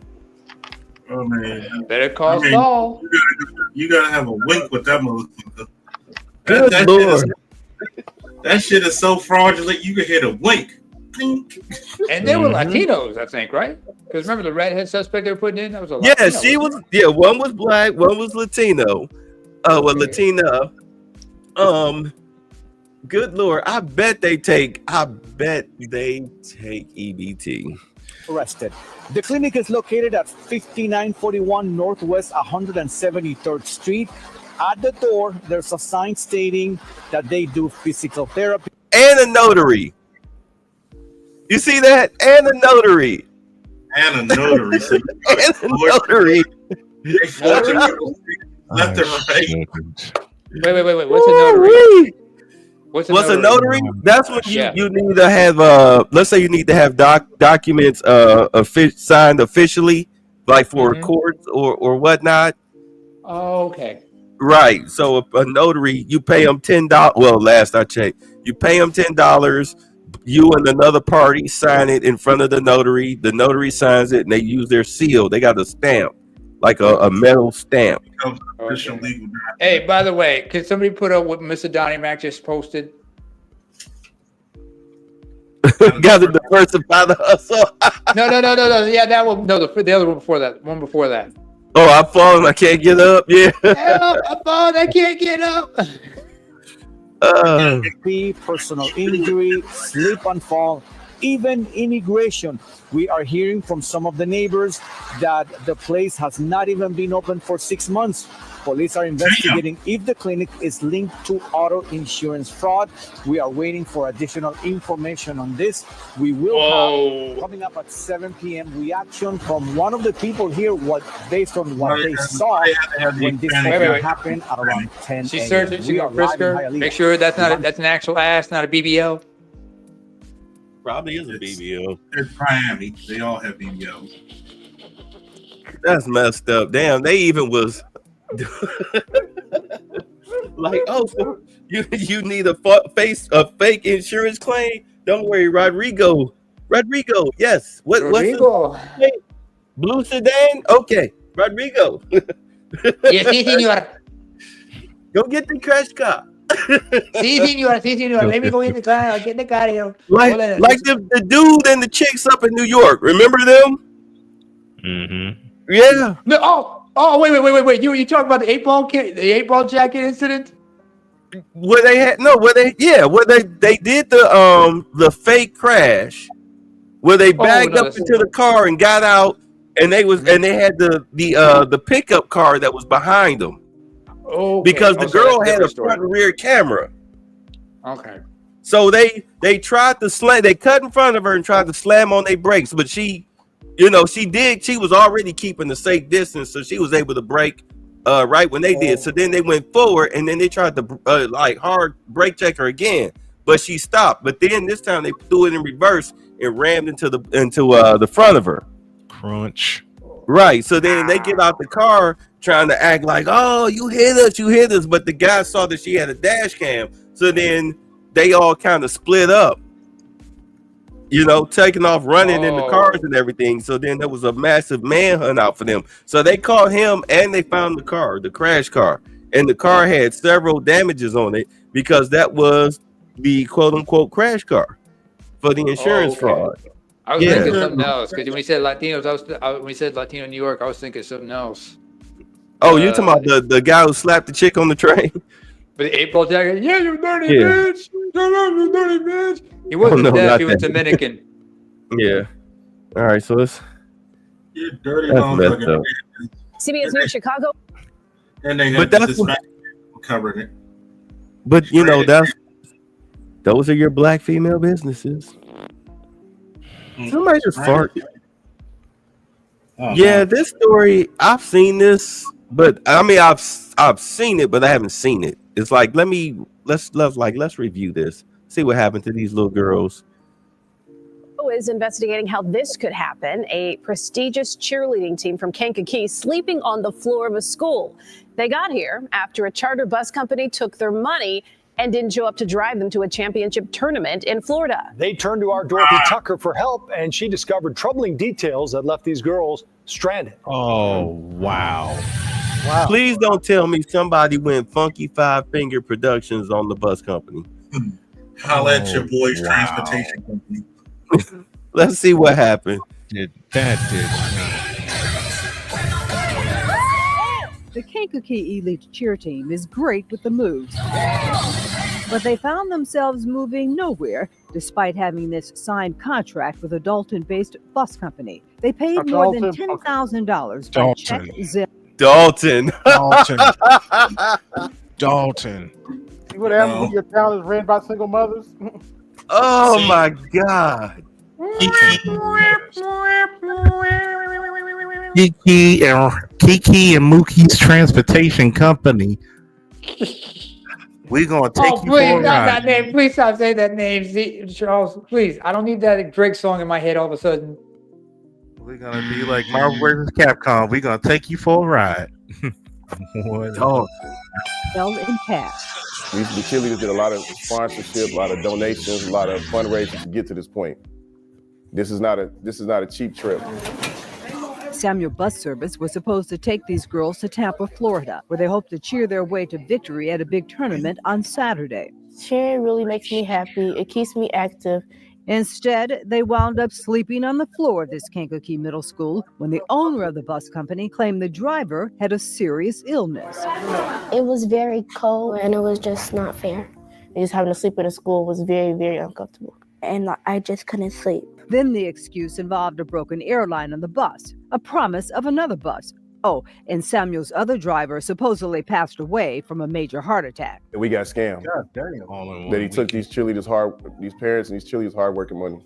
Samuel Parks even provided phone numbers for that replacement bus that were disconnected. The team begged with Parks via text to help, but he never answered. I called over 100 times from my number, another number, our treasurer called over 50, 60 times, had another person call, he never reached back to us. But we found Samuel Parks with the same phone number and also based in Dalton is no longer authorized by the U.S. Department of Transportation. His business license in the state of Illinois also no good as of... You see that? Dalton. Hold on. Wait, hold on. Sorry, hold on. Let me. As of what? As of when? Hold on. Wait, she'll say it. His business license in the state of Illinois also no good as of 2023. I'm very upset right now, very hurt. Which brings us back to these girls who waited all night for their bus that never showed. I'm excited about showcasing my talent. And then the adults jumped into action. They found another bus company to take the girls to Tampa. But the team had to come up with $13,000 in just a few days. So they launched this GoFundMe page. Stranded cheerleaders need your support. They boarded a bus that actually showed up ready for their 17-hour journey. They're hoping to come home champions. This is about these young women that worked very hard to get to where they're at. And I really hope we get first place. And we'll be sure to follow up and let you know how these cheerleaders do down in Florida. The team also plans to report the bus fiasco to authorities. In the newsroom, Dorothy Tucker, CBS News Chicago investigators. We've learned the bus company lost its Department of Transportation right to operate back in January of this year after its insurance policy was canceled by the insurer. We tried to reach Samuel Parks multiple times, but he ignored our calls as well. Of course. Now at 5:30. That's when you go take a club to that motherfucker. And don't Here's my stop question. until you get fired. Here's my question. Maybe Charles or maybe Snowman might answer this for me. Why wasn't the school providing transportation for the team in the first place? That's a long drive. That's a long drive. It might be one, a broke ass school, and two, it might not. The school may not be affiliated with the cheerleaders. Yeah. And I'll supply a third. Reason: the school itself didn't expect these young girls to go as far as they did. Nope. Therefore, they did not have a contingency plan in place. Thank you very much, Snowman. Seen it, been there, done that. You know, that's why I stopped messing broadcast-wise. That's why I stopped messing with public schools, because they're broke. Exactly. Even Whitney Young High School wouldn't help me out when I covered them back in 2007. I had to get to every game that I was scheduled to get to. When I was with Marquette Catholic some 5 years later, and they went on their run to a state championship, they let me ride with the team to every game that I was scheduled to call. End of story. They let me ride with the team to every single game, and there was no complaints from the administrators. Hell, the administrators set it up. The administrators and the athletic director set the whole thing up, and they told me in advance, if we go all the way to the state championship, or no matter how far we get in the state tournament, you're coming with us to every single game.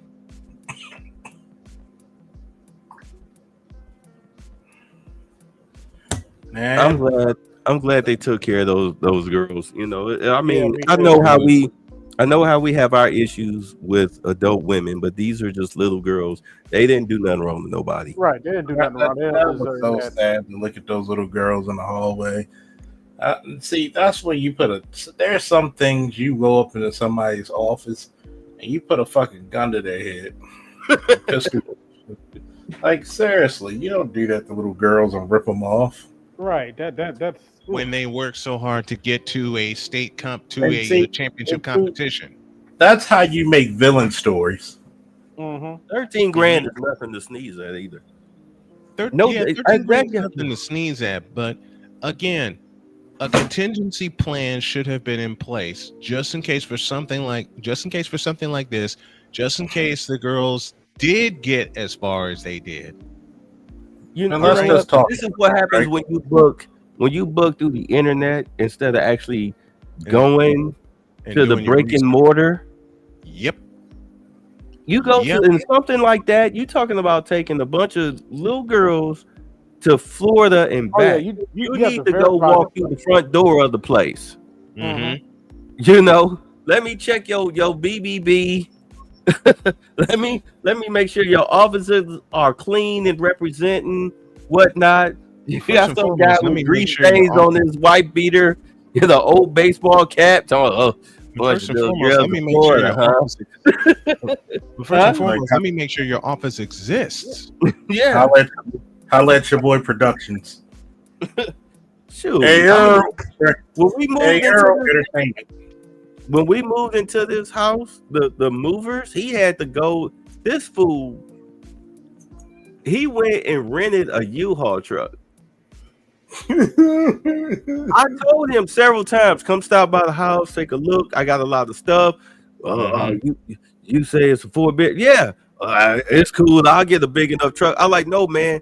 I got like 3 living room sets. You need to come take a look.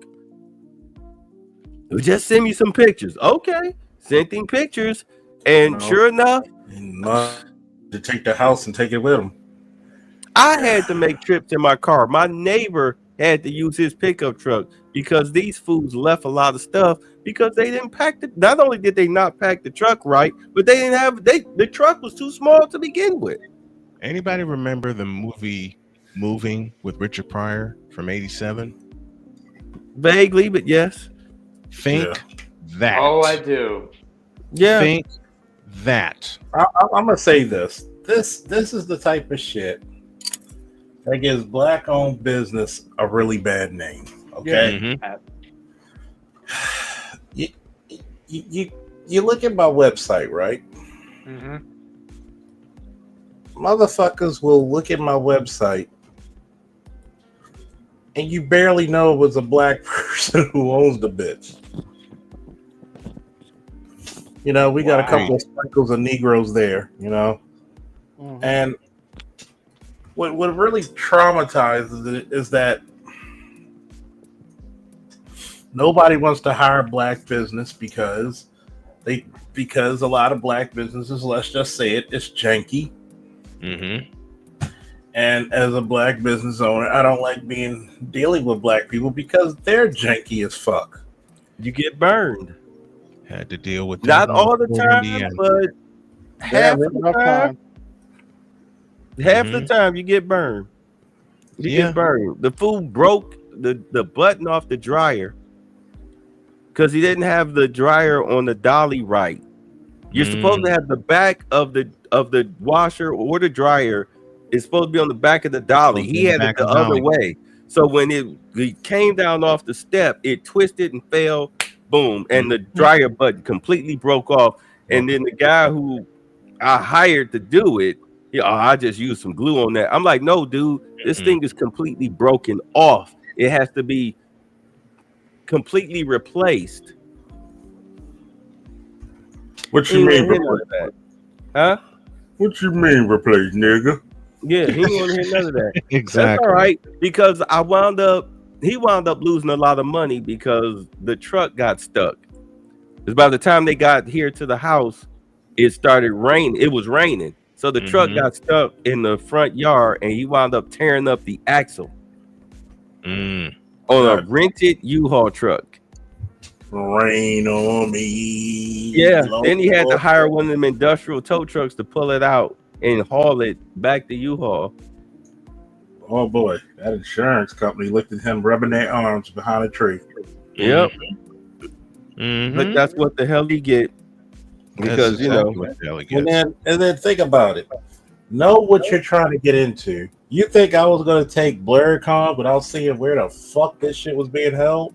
No, not at all. Even though I was there the year with before. Same with me. I sure as hell didn't, without having a chance to take a look at Bankers Life Fieldhouse and where I was going to be broadcasting for a championship. And that's what every stadium I'm invited to come to. You don't go anywhere, and Charles, thank you for repeating this to me when I started getting the big gigs. You don't go anywhere without getting a lay of the land. No, you have to. You don't know what your equipment can take. Right. You don't know. There's a lot of fundamentals that. Mm-hmm. Let's say you want to know where the bathrooms are at least. Right. Right. Oh my So God. very right. Always take wet wipes. Oh. Always take wet wipes. Arrgh. Especially if you have a turtle head. When I got a chance to do some baseball at the old Metrodome, I called around. I tried to get in touch with the folks who were broadcasting for the Twins and for the and for the Vikings, even though the state of Minnesota was familiar to me because I used to live there. I wanted to see which box I would be broadcasting from and what the view was, because until that point, which was 2010, I had only seen it from a television standpoint. Well, the folks I got in contact with shot me some pictures of where I'd be broadcasting from, where it was in relation to being behind home plate and everything. When I got there, I was ready to rock. But there's no but to it. I got there, I was ready to rock, and I knocked out 6 games. It's to Charles's point of and to you guys' point of being fundamentally prepared. Any horror stories before we move on to the actual crash out? I'm back to the crash outs. Uh-oh. Let's see the next one. Okay. Please. Now at 5:30, a man arrested after police say he left the scene of a crash and trespassed onto someone's property. NBC6's Sophia Hernandez joins us live from the neighborhood where this happened. And Sophia, the homeowner shot at this man who was arrested? Oh, Lord. Yeah, that's exactly right. The homeowner telling police that he awoke to this. Wait. What do y'all see? What do you see? Come on, y'all don't see it? Besides the troll? No. You don't see the eyebrows. I mean, Luigi. I mean, her brows are arched like a villain. Luigi. Found your sister, bro. All right, let me stop. Yeah, that's exactly right. The homeowner telling police that he awoke to the sounds of his dog barking. He looked out the window to find a man in his backyard. He asked that man to show his hands and leave. In fear, he shot him 2 times. Wow. 34-year-old Whitney Liberal arrested Sunday night after he fled the scene of a crash and jumped into the backyard of this home. It's the first time in 30 years. It was not like a robbery or something. It was more someone escaping from something that he did. Neighbors saying they heard the gunshots Sunday morning. Arrest documents show that the homeowner heard their dog barking, looked out their window, and saw their ladder had been moved to lean against a tall wall in their backyard that butts against I-75. The homeowner grabbed his gun, went to their balcony, and found Liberal on the floor. Police say the homeowner asked him to show his hands, but in fear for his family and his life, the homeowner shot Liberal twice. I hear a woman like screaming, like, no, something like that. Police say that the 34-year-old was taken to Ryder Trauma Center, where, according to arrest documents, he told police he and 2 others left a crash scene where his vehicle rolled over. Liberal told police his foot broke in the accident. The 2 others left him behind. He came here, calling his girlfriend to pick him up, allegedly crawling on the floor when he was shot by the scared homeowner. Now, Liberal admitted to having cash, marijuana, and pills in his possession. He is being charged with possessing a controlled substance, possessing marijuana, and trespassing. Now, as for this family, as you can imagine, they say that they are fearful and anxious, just wanting to put this behind them. Reporting live, Sophia Hernandez, NBC6 News. Get that ass. Get that ass.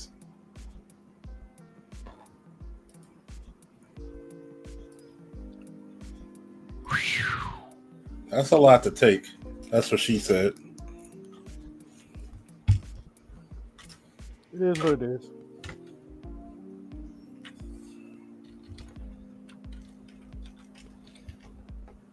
I got nothing. You're going to go in somebody's house uninvited in a stand your ground law state. You got to be the dumbest nigga in captivity. What's In the sound Florida. I'm looking for? What's the sound I'm looking for? Well, In first Florida. this. First this. What in the all types of blue hell? This. No! This. No! This. God damn it! You can't make this shit up! And Are you kidding me? This dude. And oh, by the way, where's Black Lesbian Mansions? Isn't this their type of thing that they be crying about? Of course. You got a What? black man. Wasn't this a racisms? So, That's a racism. he said racisms. He pluralized it. I'm trying to figure. Oh, that's right. I was trying to figure out why they ran, but she did mention they had pills and stuff on them. So in other words, you had a band of merry criminal men with loaves of bread and mayo and lunch meat going to grandma's house to make her a sandwich for her birthday. And they rolled over the car, probably because the driver was on a narcotic, or maybe they were in the middle of making sandwiches while driving. Who knows? Rolled the car and ran because it's illegal to have an open container of Hellmann's while driving. And don't forget a little bit of white stuff, you know, a little booger sugar. Yeah, a little booger sugar. Well, you know, that's for spice. In Florida, that's like 11 herbs and spices. You know, that's So you're talking about nostril cleaner? Nostril cleaner. little, You know, Ajax for the nose. little Ajax, little, you know, your little splice. Hey, babe, have y'all covered that Duke lacrosse heifer coming out and saying she didn't, you know, she lied the whole time? Oh no, she's gonna be the last story. Okay. She's gonna be last. Don't you worry. But this guy right here, I mean, you, this is, you know, play stupid games. Yeah, play stupid games. Win stupid prizes. We're trying to help very strongly in getting the hostages back, as you know, with Israel and the Middle East. We're working very much on that. We're trying to get the war stopped, that horrible war that's going on in Ukraine, Russia, Ukraine.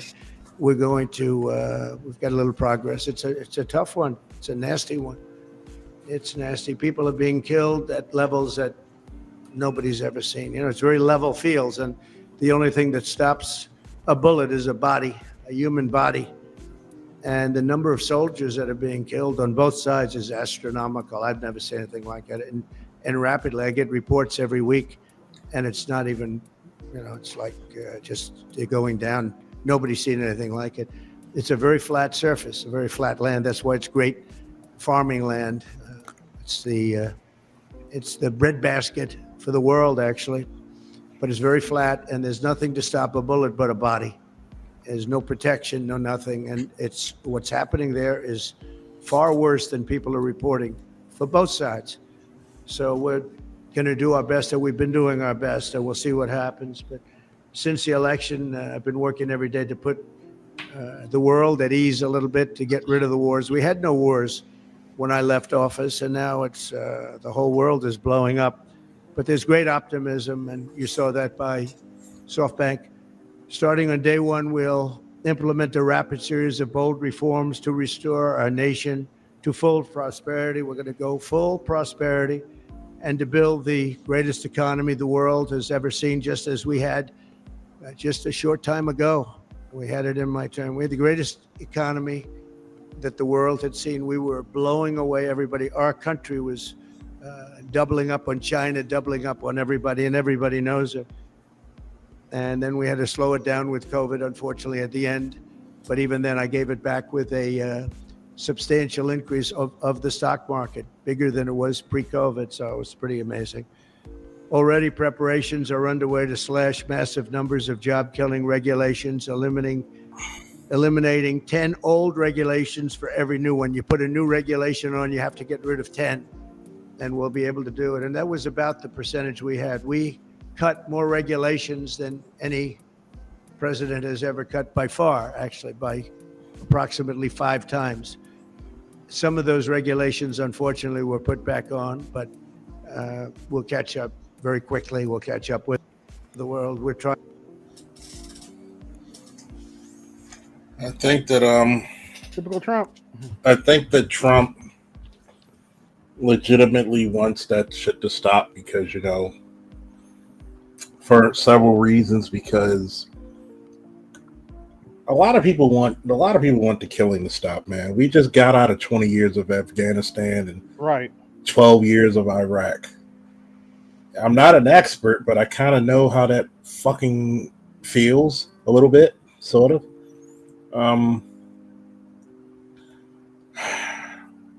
Then you got to think of the amount of money we've been spending for these 2 goddamn wars, man. It's not cute. It's not cute at all. And frankly, you're going to end up with a lot of shit that's being blown out of proportion or taken to another level if this shit keeps going up. And I've never seen so many people who want them to fail, but you forget, if your president failed, guess who's going to take the blunt of that fucking shit? They are held, like, this administration is hell bent on a lot of stupid shit, but these liberal ass motherfuckers are too blind to see shit. Anybody else want to speak on that? You've echoed my thoughts. Yep. Because Trump bad. Trump bad. When you see warmongering to that point. By the way, Do it. I gotta call bullshit on one thing. The son of a bitch has said there was no wars during his administration. I call bullshit. November 2020. Northern Ethiopia. You had a conflict there. And shit got really serious after this change of power. But nobody gave a fuck about what's going on there because everybody was so focused on what was going on in Ukraine. Well, what did the U.S. do? Not a goddamn thing. Well, then it no wars, no U.S. wars. U.S. was not involved in any wars, true, but Then what are you talking about? he said no wars were going on when he was in power. Was That he the talking about U.S. wars- were involved in. American involvement. Right. Oh, okay, I stand corrected then. If he had said Yeah. that, okay, but he was just being very vague. But even during that And some conflict, bitches, yeah. even during that conflict, Mhm. how many other Oh, countries shit. how many countries got involved in it? Let's see. Until it was finally confirmed, it was denied that Eritrea was involved in that one. So you got to think that's a small conflict compared to somebody. Imagine if the United States would have sent weapons and $200 billion to Ethiopia and Eritrea. Well, Eritrea was under an arms embargo at the time. No, it came off the arms embargo, but I'm just both saying, just countries are part of imagine, BRICS. But I see what you're saying. but just imagine I if think- you would have got that level of weaponry and money, like you would have made Oh, that amount of it would have made money. 98, 2004 worse. That amount of money and weaponry they gave you would have made that Eritrea and Ethiopia area pretty much a powerhouse in Africa. Another conflict would have been also Ethiopia. They would have swallowed. You got to understand something. That's more than some of those countries' GDP. Absolutely, way more. So you got to think they would have swallowed other countries with that type of weaponry and money. They would have literally bought other countries out, Look at or forced them out because they had the weapons to do so. They would have made, and that's not shitting on Ethiopia, Eritrea, their conflict. I appreciate that, Charles. Not shitting on it, but the reason why we're saying it's different is because one, it was regional. Okay. Two, if you look at Ukraine and Russia, this shit can almost start a world war. Absolutely. And it's not saying y'all didn't have a conflict. Yes, it was bloodshed. It's fucked up. It should stop. And I'm with that. But the only difference is the type of weaponry and the type of money was given. If you would have gave that area, that region, that money, you would have took over like what? You would have took over Eastern Africa easily.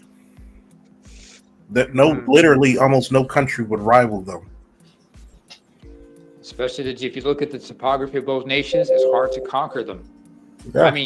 I mean, Sudan tried to do in the 1890s. The Mahdiya movement in Sudan went to war with them in retaliation of other things, and they knew it was not a good idea to try to invade them because you try to push them out, they could just tactically retreat into the highlands, where they have the high grounds. You know, and the Mahdias did not have cannons. They did not have the cannons. You got to realize that area of Ethiopia. Well, you already realize you're from the motherfucker. It's hills, nothing but fucking hills. That's rugged hills. It's part of the East African Rift Valley. If you ever saw the topography of that whole region, all the way from Mozambique, going all the way into the Red Sea, into like the Levant, it's part of a tectonic plate collision there. I remember watching a documentary about the history of the Red Sea and everything. Man, you'd be surprised the topography and geography of that area, how it's all been affected. Yeah, you got to realize is that you would have been the powerhouse, and I mean, if you're on that side of Africa with that level of money and weaponry, you would have been part of the Silk fucking Road.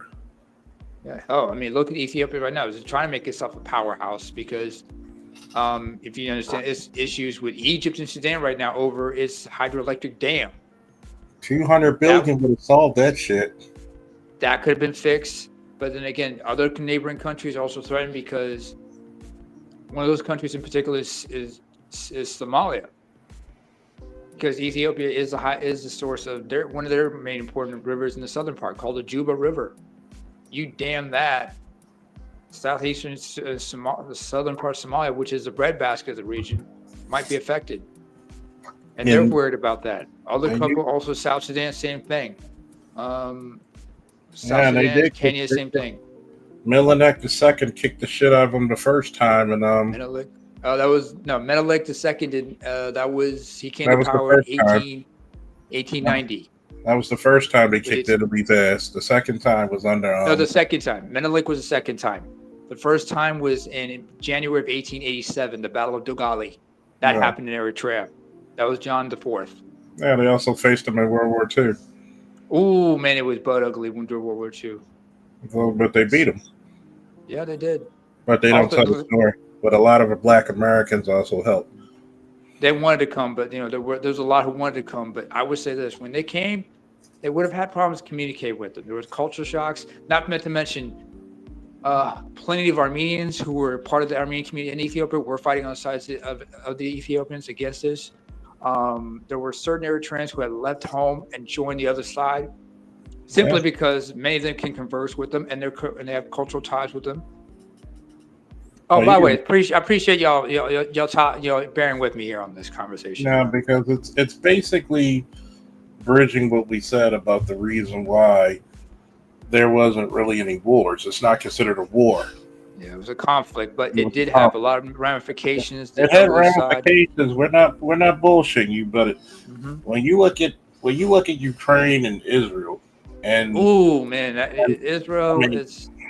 I mean, Ukraine, like he just said, a lot of like, and Lewis could go into it. A lot of your fertilizer and your wheat comes from that fucking region around Black the world. soil. The black soil of the southwestern part, yeah. Especially in the that war alone made all your fucking food rise. Food crisis. And then you got Russia fuels 80% of fucking Europe. In fact, here's something to think about, Charles. Was it either earlier this year or last year when Russia held that summit with all those African countries? 5 of those countries, as a show of their loyalty for their alliance with, as reward for their alliance with Russia, received free shipments of wheat. One of them was Eritrea, and this was after the president had that summit in Moscow personally the year prior. Yeah, you gotta realize something. It's that the next 4 years is gonna be something, man. The next 4 years after that as well, but then again, we have to consider what's going to happen in the next 2 years. Remember, you got the midterms, and a lot can happen in the next 2 years. Yeah, and I mean that's part of the that's part of the pain of it. And I'm sometimes, I just get a little irritated sometimes, because sometimes I don't understand like how certain conflicts get overlooked, because there's so many conflicts in Africa. Look what's going on in Sudan. The shit in South Sudan hasn't been resolved yet. And I can tell you that whole region, what happens in one part of that Horn of Africa region has a tendency to spill over to other parts. Like the droughts that took place in 2021 that still haven't been sorted out. You know what I'm saying? And there's a social, economic, and political ramifications of all this. And there's still a lot of shit going on in that region. It's still a hotbed. There's so many powers. One of them, old power, who hasn't really made their presence felt there since their fall in the 19th century. And I'm talking about the Ottoman Turks. But think about it that way. That whole region is still vital to world shipping trade. Because remember, that Red Sea, Gulf of Aden connects the Mediterranean with the Indian Ocean and the greater rest of the world. Because people forget the dangers of shipping lanes trying to go through the south, through South Africa, through the Cape, to the Cape region. How tumultuous the waters are there. I mean, right now, with all the money they spent on these goddamn wars, we could have made the Sahara Desert green. Like several thousand years ago. Huh? Like several thousand years ago. Hell, Sudan would have been an archaeological hotspot other than Egypt. You'd be surprised how many archaeological sites are there. Where do you think the original Egyptians went? No. I mean, Lewis, you've been awfully quiet. This is your area of expertise. Louis, you okay? Well, I was going to say something, but Namer went before me. And no shade thrown, no shade. I was saying that the American public is basically fatigued from war over the past 20 years. You got to think about it. That I can agree with. I can agree with. You have, especially now, the American public is seeing the true cost of war with numerous homeless veterans. It been exposed years ago how inadequate that the VA is. You have plenty. You see the byproducts of the tolls of war that it does psychologically and mentally on people.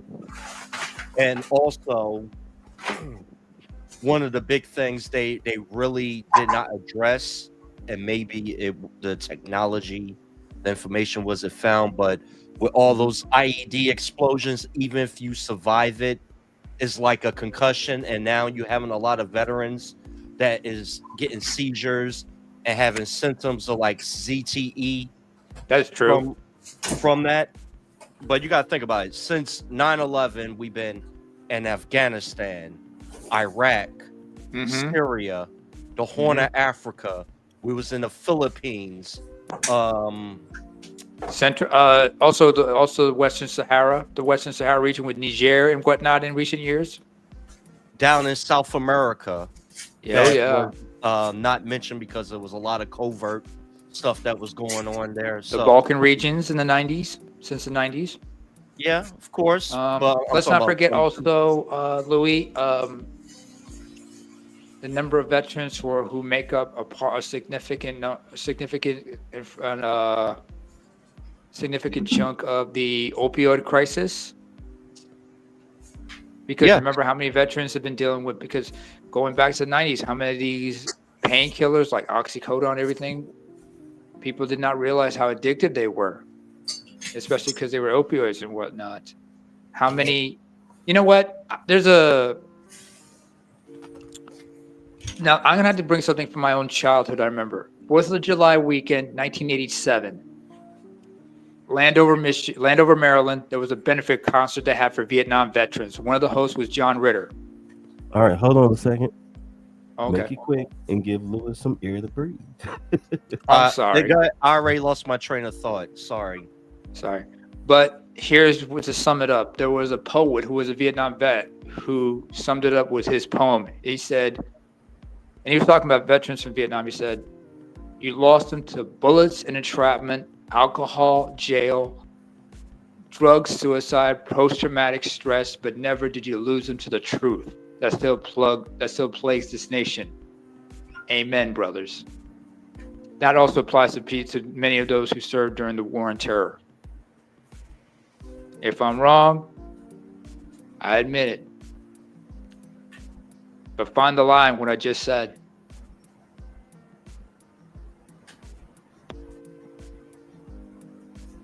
Louis, would you disagree with what I just said? I have to research that. I'll try to find the concert. It was broadcasted by HBO in '87.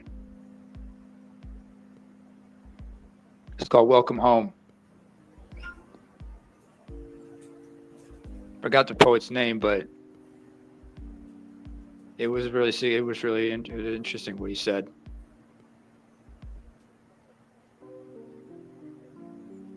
Speaking of which, Charles, you got to ask yourself, how many more names have been added to the memorial wall in DC? Hold on a second. Hold on.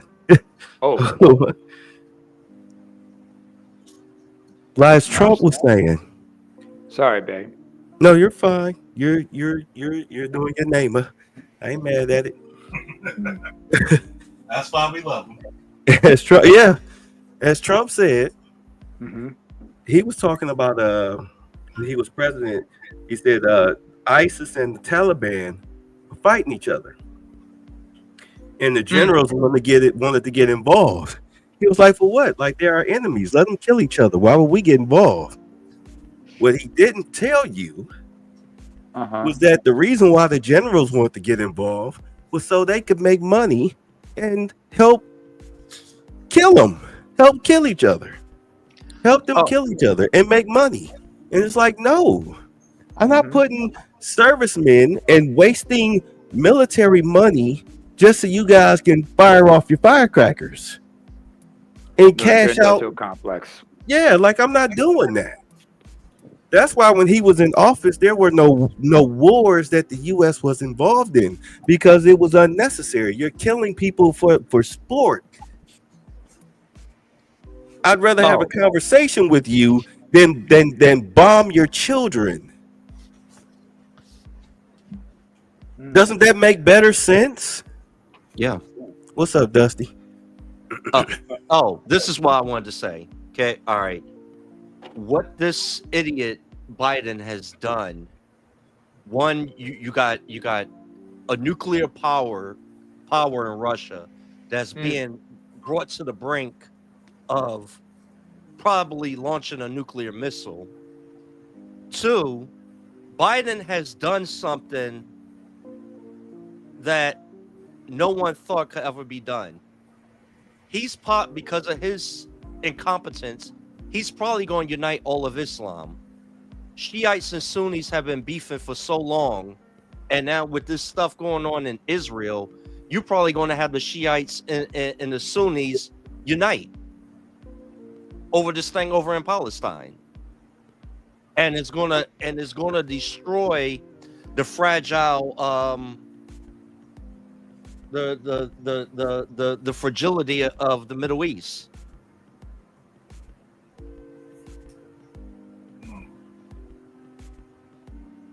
I have no words on that one because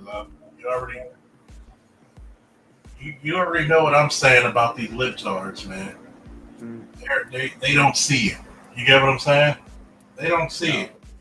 And see, this is the bad part. 3 of us seen military service or conflict. Trust me, there are no real winners. Only losers and survivors. And the sad part is, in the long run, you really wonder who was the unlucky one.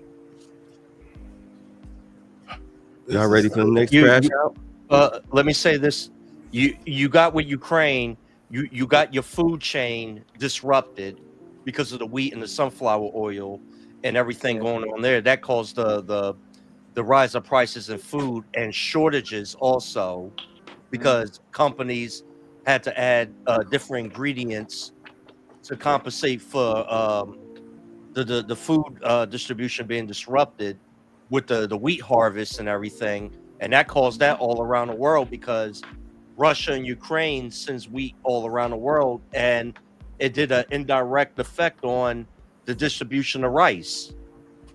And how because many countries... India, can I finish? Sorry. India had to stop their export of rice because they couldn't get vital ingredients themselves. And the thing with the Middle East, you're disrupting the energy. This has the potential. We could be back in the 70s with the peanut farmer, Jimmy Carter, when you had all those embargoes and everything on the oil. If that thing explodes in the Middle East, do you think we're going to be getting oil? No. You know how pissed Puffy would be? Oh, baby oil, yeah. Take that. Like, not that type of oil, Puffy. Oh, well, I'm in prison. I use anything. Anyway, no, but you're right. You're right, though. You're right. I mean, this is why he's been drilling. This is why he said, "Drill, baby, drill." We have to base. Okay, if you know where I'm going with this, I'll let you take it, Lewis. Hello. Yeah. What? Go ahead. If you know where I'm going, okay, I'll tell it. The way America, because of Biden, the Biden administration, America has lost a lot of its grip and influence in Africa and the Middle East. A lot of those African countries that U.S. was depending on for its resources, stripping them of their resources under the form of, or the lie of protection. I mean, they were running a Gestapo operation. Those countries wound up signing with BRICS. Not only that, they also had China come in and take over. They took over. You had Russia and China kick the U.S. out of those territories. You had countries rejecting the United States. So now the countries that they were strong arming for resources, they can't do it anymore. They have to now turn inward. What are you gonna do? You're gonna go down to South, which I don't know why they didn't do that. You should have went to South America first instead of Africa. It's the same goddamn continent. It's just closer. Like, why didn't you do that? You should have been strip mining. You should have been strip mining South America. There's plenty of oil reserves and gold and silver and diamonds and copper and all of that stuff all over the planet, but definitely in those warmer climates. But a lot of our fruits and vegetables come from South America. No, I get it, but it's like you've already you messed up. Now you got to start all over. So now here you are. You have to drill into your own soil, which is what America didn't want to do because they like their mountain ranges and their blue skies and all of that stuff. And now you have to start your second industrial revolution, which you had to do anyway because the infrastructure is falling apart. But now you have to do your second industrial revolution just like you did on your first. You have to rely on yourself. You have to become self-reliant in order to bring down the cost of energy and food, gas, etc. Because now you're not paying tariffs or taxes. You don't have to deal with shipping or anything like that. It's right there, homegrown. All right. I got a question. Yes. Hopefully we'll get a bullet train. Oh my God! If I have to tweet Elon that shit, I'm gonna keep fucking tweeting him until somebody up there says something. All right. What were you gonna say, neighbor? Regarding the oil industry, because you also got to consider, like, when it comes to drilling, you also have to consider oil refinery, and that depends on the quality of the oil in question and how it's going to be extracted. Correct? Dude, the United States is sitting on some primo oil. It's called Alaska. They don't want to touch it. Because if you touch it, then what are you doing? And plus, different grades of oils have different benefits. It's just not for gasoline or diesel. There's a lot of other things that the different grades of oil is used for. That's true. You got Pepsi, you got cereals, you got clothing. You know, I mean, you got all sorts of things oil is used for. You know, children's vaccines. I'm kidding, but Vaseline. Right. I mean, so many different, but the whole point of it is that, you know, the U.S. doesn't want to dip into its reserves or its resources or dig into its land, because the more you use of it, then the less you have. And this stuff is finite. Eventually, you're going to find yourself right back into the same situation unless you start making different type of uses of energy. This is why I think it was last night, Charles, with you. I hardly remember a lot of that. I was talking about the solar paneling. Yeah, like you have to find some sort of way to reduce your use of oil. Your use of natural resources. You need to start using your, like, sunlight, wind. What was that? The pyramids. The original pyramids were not for tombs. They were power grids. Wireless power grids. At some point, you're going to have to stop fucking around, lining other people's pockets, fat cats' pockets, and you're gonna have to go to that. Because if you don't, you're gonna destroy the planet. You think people are starving in Africa and in America now?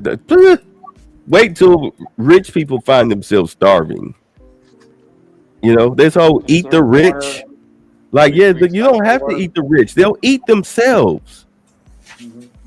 They'll eat themselves. You don't have to pull a Batman dystopian future type of situation. You don't have to shoot a CEO in the back. Their world is crumbling. What do you think is going on in Hollywood right now? Their world is crumbling.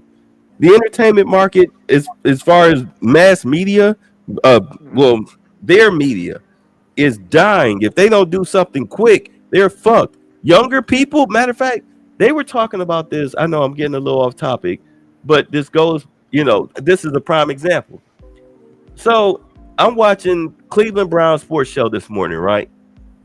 And For those of y'all that don't know, the Browns are looking to build a new stadium outside of Cleveland, which means the city will not get the tax money. All right? They won't get the tax money.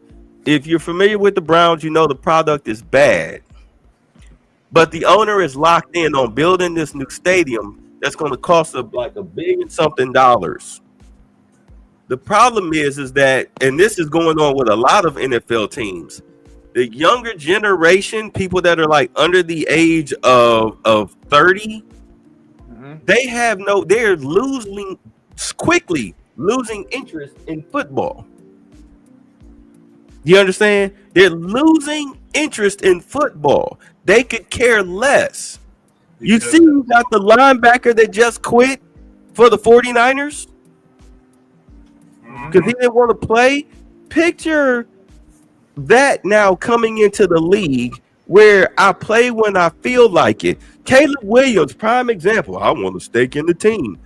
These younger kids, it's like if there's nothing in it for them, they're not going to go out here and hurt themselves as players and as fans. They would rather make TikTok videos, YouTube videos,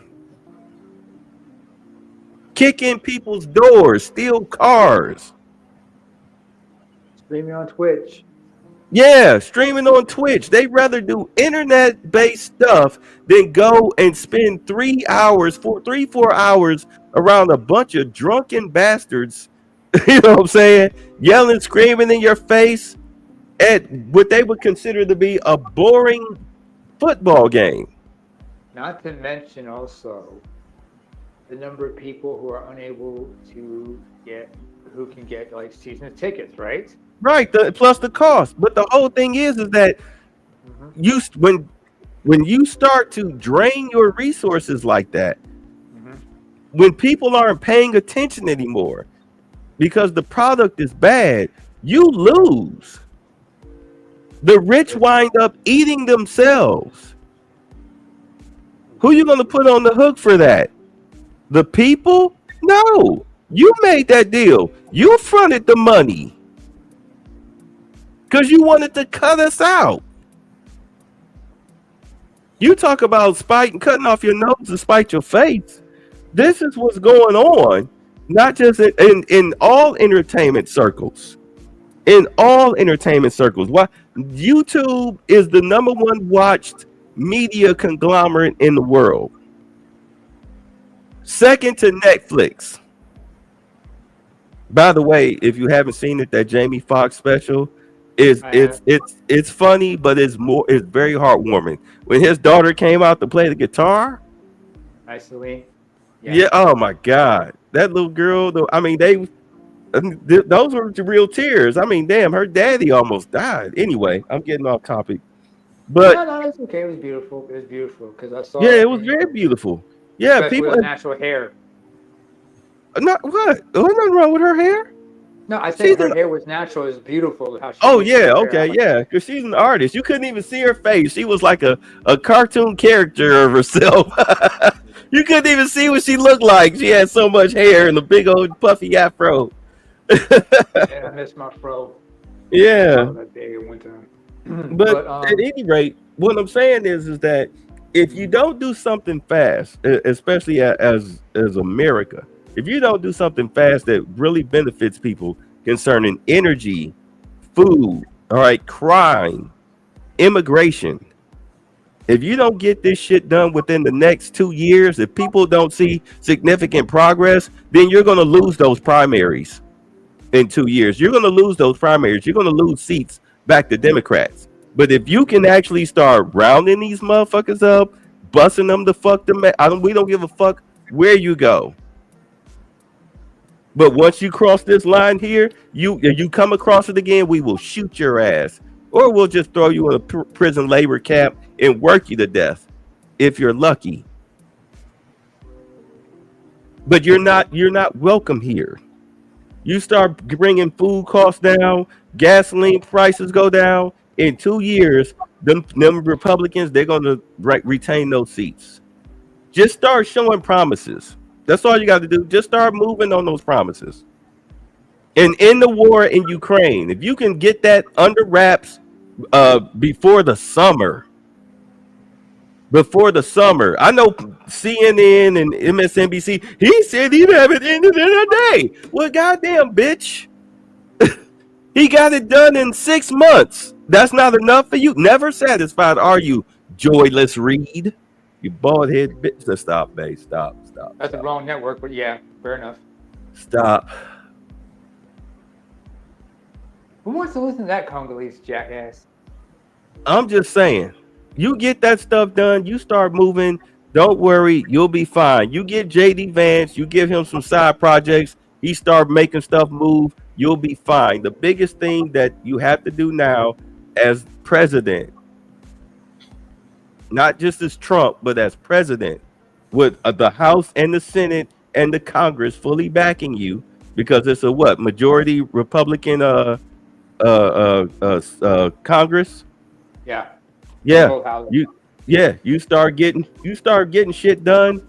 Trust me, you'll be all right.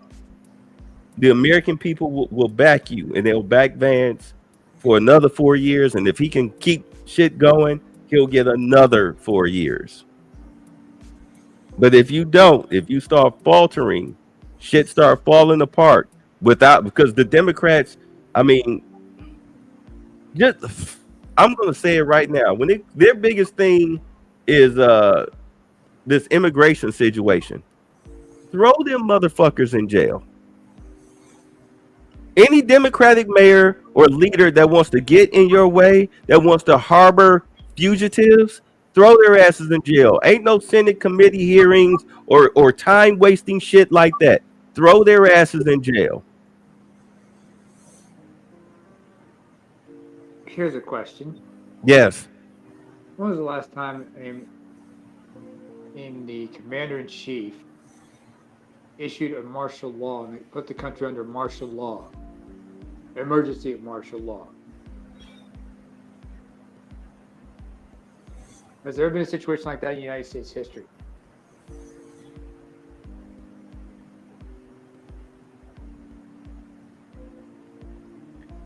The only reason I could see why he would do something like that is because of the migrant crisis.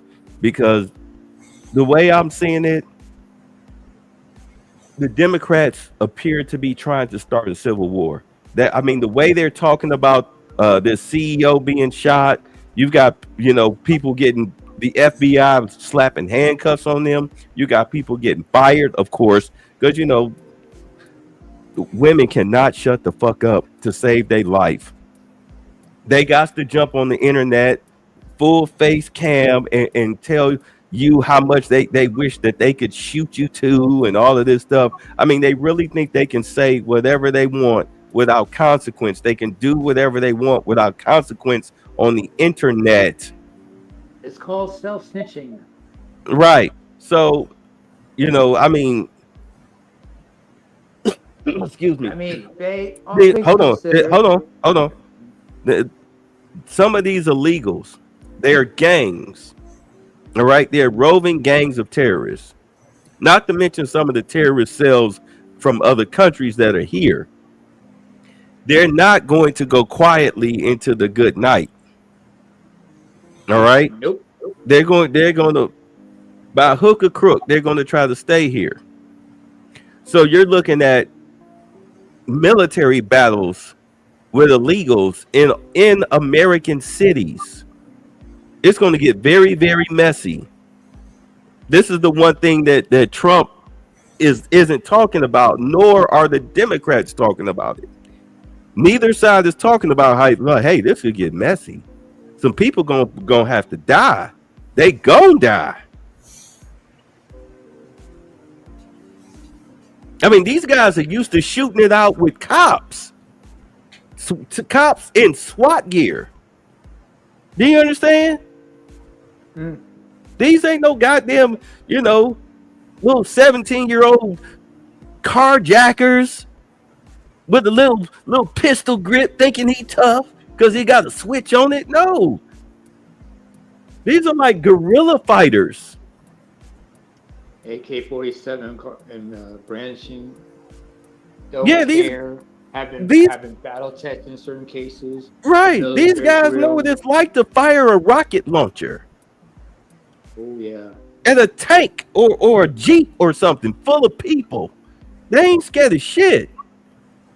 People have been training, possibly training asymmetrical warfare. This is what I'm saying. The first thing you need to do, you need to start with that apartment complex in Aurora. You need to get the people out safely. The Americans, the people. Hey, leave that shit. Leave that shit. Fuck it. Is that teddy bear really worth your life? No. Your grandma's photo, is it worth your life? No. Then bring your ass. Come on, quietly. Let's go. Yeah. Don't make any. Yeah. Don't arouse suspicion. Just come on out. And once you get, huh? You don't want to. Oh, go ahead, Charles. I said it's sad, really, because a lot of this shit could have been fixed very quickly. By simply not letting them in. Yeah. You don't want to have like. And you got the motherfuckers up in Maryland. Yeah.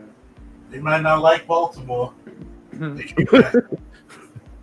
They likely to get jacked. Hey, you know what? Dave?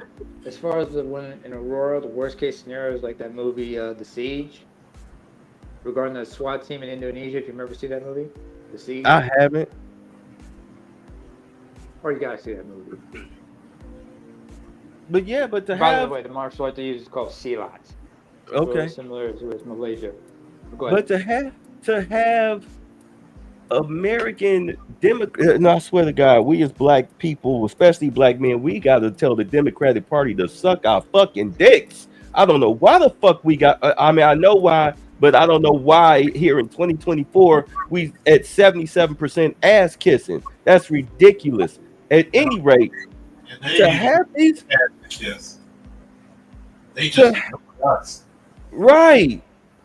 It's like to have these Democratic mayors, especially like a bitch nigga like Brandon Johnson, talking about I'm going to fight for my illegals. Like, nigga, is George Soros's check really worth that much to you? Because what you're talking about is really tantamount to treason. You do understand that, right? Why do you think the bitch in Denver changed her mind? Gavin Newsom? Yeah, fuck around. Fuck, I'm Trump, bitch. You gonna fuck around and find out. Fuck around and find out what I'm gonna do. I swear to God, I'll fucking send a missile, a Superman missile to break your ass off from the United States, and you'll have Snake Plissken coming to rescue a motherfucker. Cause I'll just cut you off. I'll cut you off. You crazy. You can have California. It's a shithole anyway. We can make new beachfront property. Get the hell. I mean, I'm sorry. I don't mean to go on a rant, but I mean, this is like, I can't understand why this problem, why people don't seem to understand just how huge it is and the dangers that you have created in your own home country. It's bad enough that it was already on a third world level socially, but now you've literally brought the third world to you. Can somebody put up what LAP SWAT 1 just said? His comments. That's a very interesting scenario he just brought up right there. Black Hawk Down situation or Henpeck? Yeah. Black Hawk Down. This is, I mean, okay. You know what? Let's do one more crash out, and then we'll get out of here. All right. Y'all ready for the crash out? Bring it. All right. Oh, wrong one. Sorry, hold on. I thought it was in there. Oh, I think I know what happened. All right, hold on. The world, we're trying to. And here we go. No one deserves to be sexually assaulted. Nearly 20 years after Crystal Mangum falsely accused 3 Duke lacrosse players of raping her at a party, the former exotic dancer is now admitting publicly for the first time that she fabricated the story. I testified falsely against them by saying that they raped me when they didn't, and that was wrong. Mangum, now 46, making that admission on the Let's Talk with Kat podcast from a North Carolina prison where she is serving time for fatally stabbing her boyfriend in 2011. I betrayed the trust of a lot of other people who believed in me. In 2006, Mangum told police she was sexually assaulted by 3 men, Colin Finnerty, Reed Seligman, and David Evans, in a bathroom at a Duke lacrosse team party where she had been hired to perform. The blockbuster allegations igniting a national firestorm about race, class, and privilege on college campuses. I think they might get away with it just because they have money. Every member of the Duke University lacrosse team is innocent. You have all been told some fantastic lies. The charges were ultimately dropped after no DNA, witness, or other evidence was found to back up Mangum's story. The players reached an undisclosed settlement with Duke University in 2007. I hope that they can forgive me.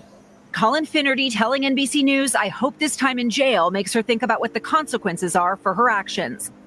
Liz Kreutz, NBC News. Oh, wait, there's more. The impact of that experience on those boys, and now to hear from her now, it's been life-changing for all of them. Absolutely. Hard to believe it's been so long. 2006. Hey, thanks for...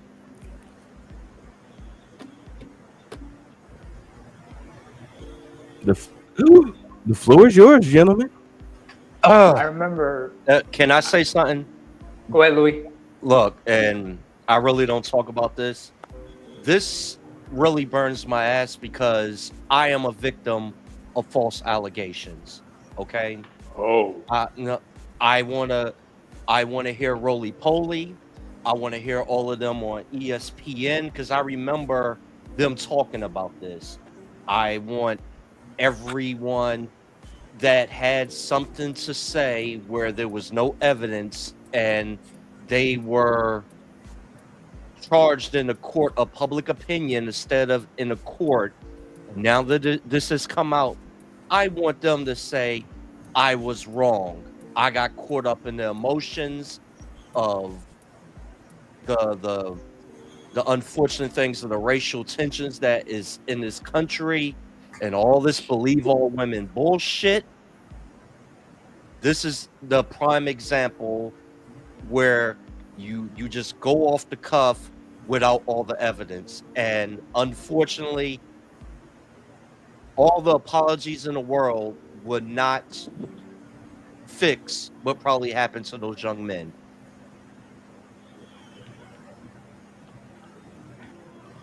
Wow. I didn't know that, Louis. Yeah. But that is very poignant what you said.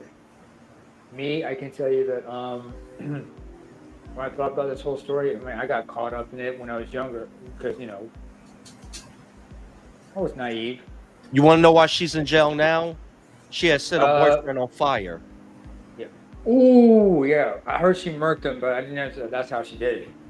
Yeah. Yeah. But the thing I understand is, like, you know, the biggest losers in that situation was Duke lacrosse. Because remember, not all the players on that team were white. There were a couple of black guys on that team, a couple of black students as well. And so, at the end of the day, it doesn't matter that they or white or whatever. You had men, innocent men, whose lives were turned upside down. yeah, many of them had to transfer to other schools. Duke lacrosse, because remember at the time of this alleged incident, which didn't take place, of this falsehood, this was they were the national champion in lacrosse. This was Duke University's national champions in the NCAA of lacrosse. But after this incident, a lot of those players had to transfer to other schools, and the athletic department, you know, ended up left holding the bag, and shit just got really fucked up for them. Some of these guys were able to move on, go to other schools, many of whom graduated with degrees and whatnot, and were able to live their lives. Do you know what a stigma like that puts on you as a man?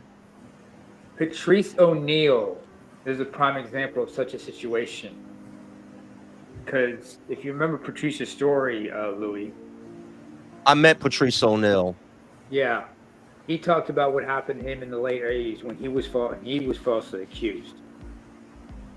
Now, unfortunately for him, and I understand he was 16 at the time, but this is the mid 80s. This is like a couple years before Central Park 5 up in this still place in Boston, and Boston is quite draconian.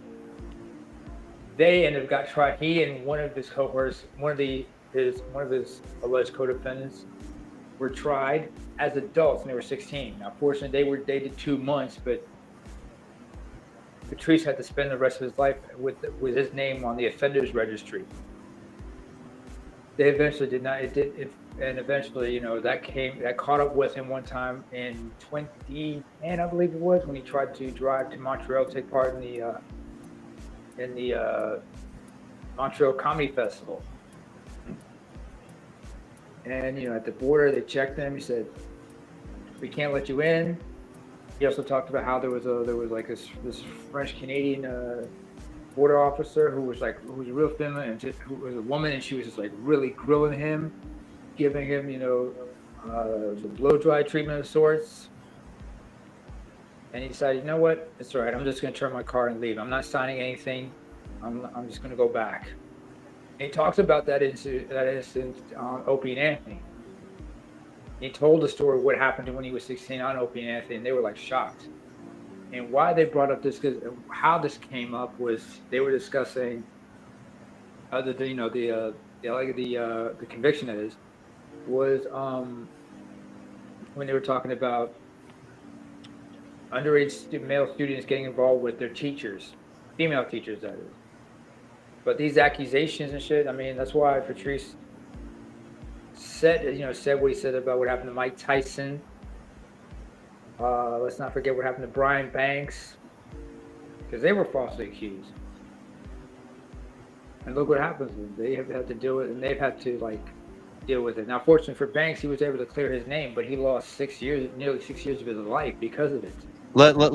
Speaking of Brian Banks, mm-hmm. let's be for real, okay?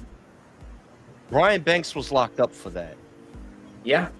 And what happens to people in jail with that charge? He talked about nothing really happened to him. In fact, there's a biopic movie about it. Yeah, let's be for real. Let's be for real. How many times we seen in the news where people were exonerated, where they were locked up 20, 30, 40 years for false allegations, and it came out that they did not do that crime.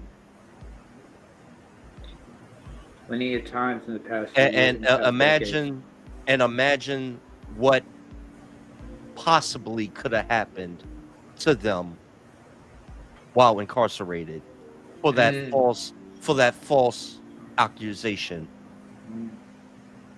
I mean, I can think of if you remember the Central Park 5, Corey Wise. Imagine what happened to him when he was incarcerated. In fact, they said he had to go. He's got the what you call houses in Virginia. I think he's talked about that. Her crocodile tears, her saying, "I'm sorry. I hope they can forgive me. I refound white Jesus. I'm born again." Nothing can be said or given what was taken away from those individuals. No. Do you know, like with me, I'm gonna tell you a little about me. Mm-hmm. To this day, I have some who I thought was close friends and family members that still do not talk to me, although I was found innocent and it was proved that she lied. I have the signed document from the Superior Court judge showing. So, this is something I hold real close to me. People that actually do that crime should be punished to the fullest extent of the law. But likewise, those who lie about something like that should receive the same punishment as if a person has perpetrated that crime. I mean, think about it this way, Louis. How many people? Because remember, there's some paperwork involved. She should be charged with filing a false report right there, first of all. But nothing's If I'm going to not happen. Well, she's already locked up, so that's the. And honestly, let's be for real. The reason that she's locked up is the only reason why she admitted to that. If she was out on the streets free, she would have never said nothing. Yeah, that says something right there. And this is something I remember from Black Phillip. Women don't come from honesty. They only do the right thing when it's in their best interest to do so, or if there's something to gain from it. By the way, Louis, when regarding the Central Park Five, does the name Matias Reyes come to mind? Does that ring a bell? I have the documentary, but I haven't watched it in like a couple of years. I have it on DVD. Was that the one that admitted to doing the crime? Yeah, he was. Yeah, he did admit He was the actual perpetrator, and he actual admitted to doing perpetrator. it. Yeah. And he found the reason because he saw Corey Wise. Because remember the other four members: Ray Santana Jr., Kevin Richardson, Antron McCray, and of course Corey Wise's best friend, Yusuf Salam. We're all 14, 15 at the time. Corey Wise was 16 and he got tried as an adult. And he did cross paths a couple times with Reyes. The second time he crossed paths with Reyes looked at him, and Reyes apparently, probably must have found remorse and everything, found God. So realized he was still in there, decided to do the right thing by confessing. He confessed in 2002. Now, fortunately for him, he was in there for four other cases of the same shit he did. He was a serial rapist. Yeah, but because he confessed in 2002, they couldn't charge him with what happened that the five were charged with because of statute of limitation. So he admitted to it just to get them out. Because the other four, they were already out and they were dealing with, life with their names on the registration, life as parolees and whatnot, but Wise refused. And finally, when he confessed and, talked to the prosecutor at the time, and he was able to clear their names and everything. Because he gave them all the information, the DNA and everything. Because remember, back in the late 80s, DNA forensics wasn't what it was, at the time. But in 2002, he provided them with everything, and that cleared the five of all wrongdoing. Eventually, and four of them eventually got their names cleared from the registry. I think. I should have had that done in the registry. They had their names cleared out of the registry by then. But when you think about it, man, Antron McCray, from the four of them, he's still the most emotionally scarred from all of it. Especially considering what happened when, because the sense of betrayal. Because like you said, the family members you don't talk to, he couldn't talk to his own father. He couldn't forgive his father for the sense of betrayal he went through. Being forced to confess to a crime he didn't do. That is the worst thing you can do to a child. Is betray them. That's a lesson I learned many times in my life. So I understand what betrayal is like. Being deceived, being lied to and everything.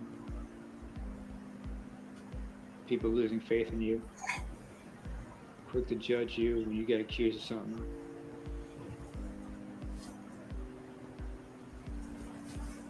It angers me to no end at times, but I realize I gotta let it go before it just takes a toll and destroys me.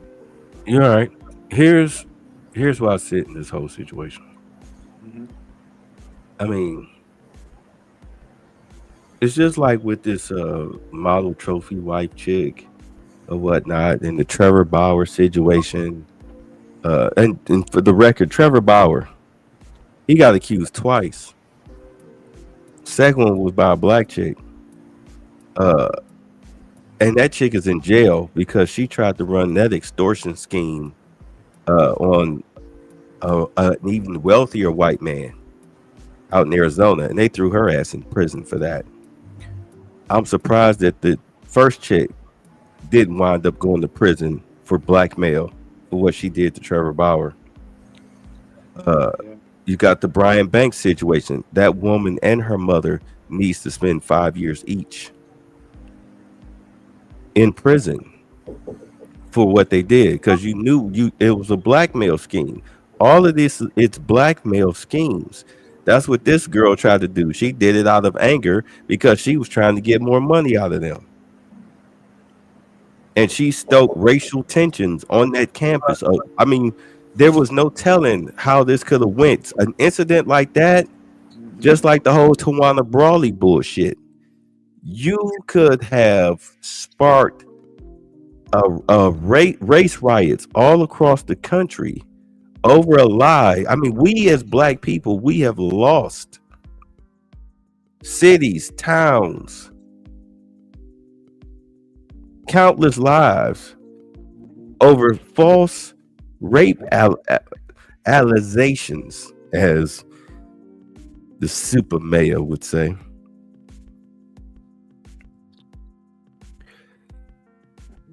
If there's no DNA, why am I listening to you? Here's a question I'd like to ask, Bay, regarding that whole situation. Who thought it was a good idea to have an exotic dancer? They're college kids. And this was on campus, correct? They're college kids. An exotic dancer. They're college kids. I know they're college. They just won the championship. Why are you questioning the stupidity of college kids who just won a national championship? Grounds, correct? Yeah. No, most fraternities are kind of, it depends. I don't know if they were on grounds, but some fraternity houses are on college grounds, some aren't. Exactly. But it doesn't really matter. I mean, you have underage drinking, drug abuse. I mean, you do have some legitimate grapes going on, you know, in those dorm rooms and everything. Documentary, anyone? Huh? There was a Netflix documentary called The Hunting Ground. Look. That gotta be. You gotta watch that with a huge grain of salt. Look. You have unscrupulous women out here and men, but we're going to focus on the women. You have unscrupulous women out here that they'll convince themselves of a lie. This happened to me, because they want attention, and the attention, and really what they're looking for is pity. They're looking for somebody to love them. And the messed up part about it is like you were talking about how the dude felt that his father betrayed him. You have women who feel betrayed, and this is their vengeance. They'll go scorched earth on you. Scorched earth on you. I mean, you had videos of the one video of a woman beating herself up in an elevator. Her husband caught her cheating. She leaves the apartment in her bare feet, punches herself up in the elevator, runs downstairs, runs out screaming, claiming her husband assaulted her. Of course, the police come upstairs, they arrest him. Then they check the footage. She did time for that. Jonathan Majors. They found the bitch in the closet. Remember? Same chick who chased him down those blocks. Yes, NYC, that right? next morning. Found her in the closet.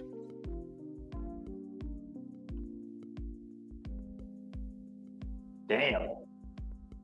The simple fact that Disney thought it would be a good idea to believe DA Alvin Bragg's justice system, when all of the evidence showed that he was trying, everybody knew that she was a fucking pillhead, lush ass bitch. who was just, she was a vampire, a leech and a vampire, just suckling off of the teeth of his wallet, while he sitting up here trying to. And this is, they say women are the downfall of men. He was trying to make her into something so that way they could be a power couple. But the thing is that whatever believe what you see. Whatever people are showing you, believe it. Yeah. Just like this whole Travis Hunter situation. Dude, if the world is telling you what's going on with you and you're too hard-headed to believe it, then just like Jonathan Majors, eventually you're going to touch that stove and you're going to get burnt. You're going to run, stove is hot. And the only thing that's going to cool off your fingertips is time. And hopefully you learned a lesson from that. I'll give you one more example, okay? Down in South Florida, Travis Rudolph. Because remember what happened to him? Is that the guy, his girlfriend was married, and she swung on him before he went in the door? That bitch should be in jail. She got her brother and somebody else shot and killed. One of her brother's friends. Because remember, they showed up outside the door of his house late at one night. You had a doorbell camera footage of him and the four of them outside waiting for them after midnight. He's like, "What y'all doing here?" And it's like, "It's demon time, nigga." Next thing you know, he and his brother and his younger brother have to fight these four. He's got his mom in the house. He's also got some other people in the house, and then they scramble back into the house, grab their weapon, grab some AR-15s, and they shoot, and they just like stand their ground, because they're trespassing, coming onto their property to harm them. And one of the guys, who I believe was Haitian American, from the four guys in that group of four, that was killed. The other three were injured because of her. And she was on the stand talking like, so what? What the fuck y'all gonna do? I mean, she was very indignant about it. And it's like, why didn't she get charged for that? Incitement, instigating. She should have gotten something. And you saw her. She was like juggling. She was talking in circles because she was trying to avoid being charged with perjury. Because they were asking, "What do you mean by fuck his shit up? What do you mean by fuck his shit? Did he know that you were married?" Her name was Dominique something. Dominique Jones was her name. Sorry. But you know what? That's his fault. Because I mean that night right there, that wasn't Miss Cooking with Kaya, Susie Homemaker, sweet innocent little nerdy black girl. All of a sudden, she's suddenly turned into a monster. No, she was always a monster.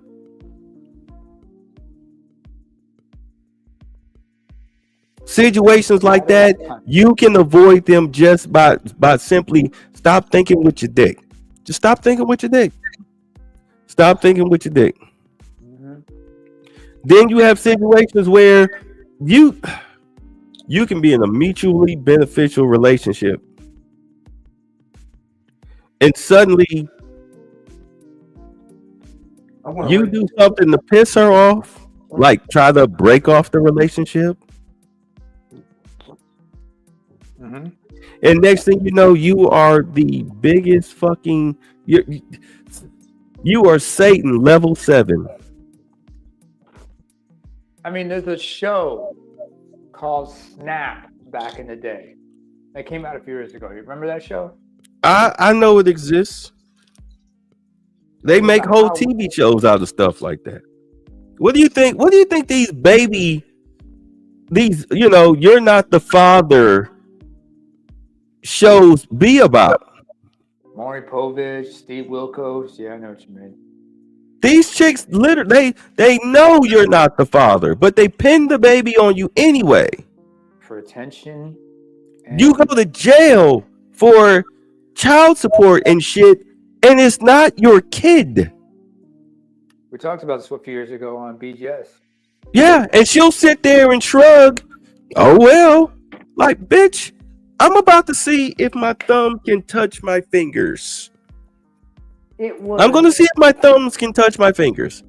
It was. I remember one time Ron Wills talked about one of those cases where it was the same chick, only she brought another man. She accused another guy of it, right? And Ron was talking about the creation of the dog. How some guys end up being a complete dog and shit, you know what I'm saying?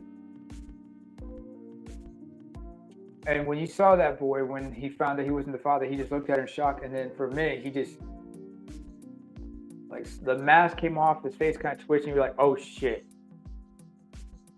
And you would pray like somebody just, grab that kid, take him out, grab that young man, sit him down, and have a good talking to and help him get his head on straight. Because Fuck all that. Fuck all that. You pin a look. Hold on. Look. You pin a baby on me. I've been taking care of this kid since I was, for the past 5, 11, 15, 18, 20 something years, and then I find out that it's not my kid. Pray, bitch. Pray. We are never within eyesight of each other, even at a distance. Hey, you missed my point, but I look. Not even what I'm talking about. Not even what I'm talking about. Not this whole this whole situation. Mm-hmm.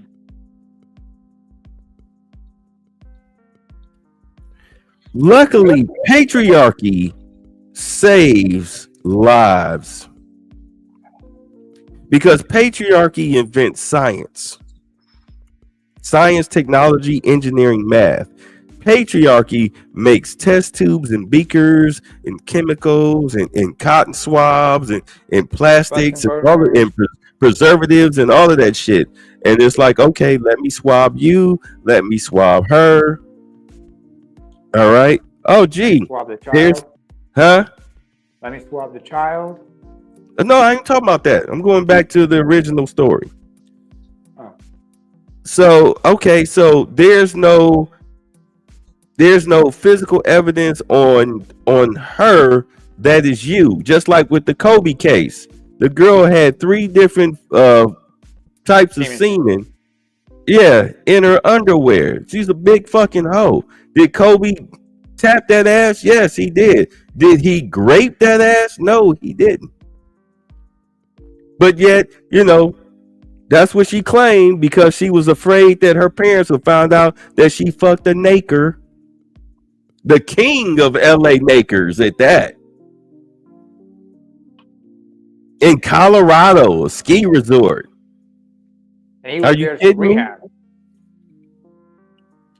Yeah, which means that they don't get a lot. Hello there, children. That's the only black that they have there. That's the home of South Park.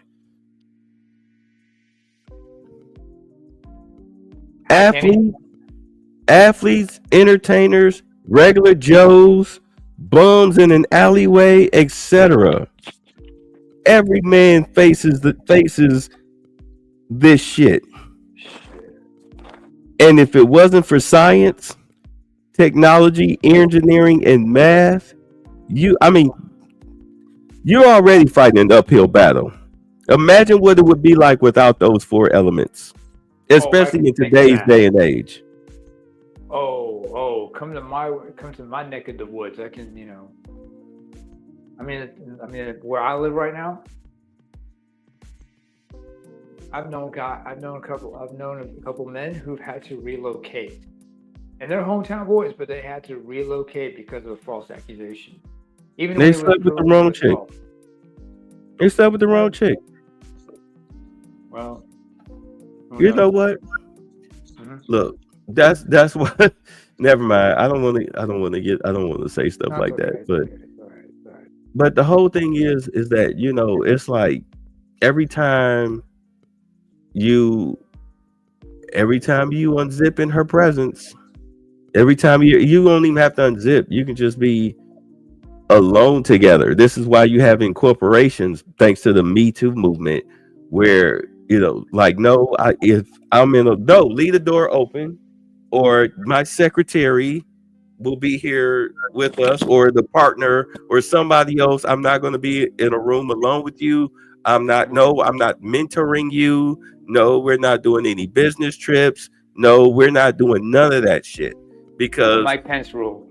You're right, because you are not going to, instead of fucking your way to the top, you're going to fuck over people on your way to the top by instilling fear and divisiveness into the workplace, to where if you ask me for a raise or a promotion and I turn you down, suddenly now I'm in HR and I'm hearing crazy shit come out of their mouths. Accused of QPQ and shit. Right, because you didn't get a promotion because your ass is unqualified. This is DEI was born out of this shit, just so you know. And in some cases, they don't even hire the woman. So, right, they have no idea how much damage that Miss Duke Lacrosse has done to. You talk about setting women back. This is another thing that's got them all bent out of shape, because all that whole believe all women and Me Too and all of that shit is going away. It's like, well, we have cameras everywhere. Nobody wants to be a part of that, because everybody's tired of women fucking up a well-oiled machine.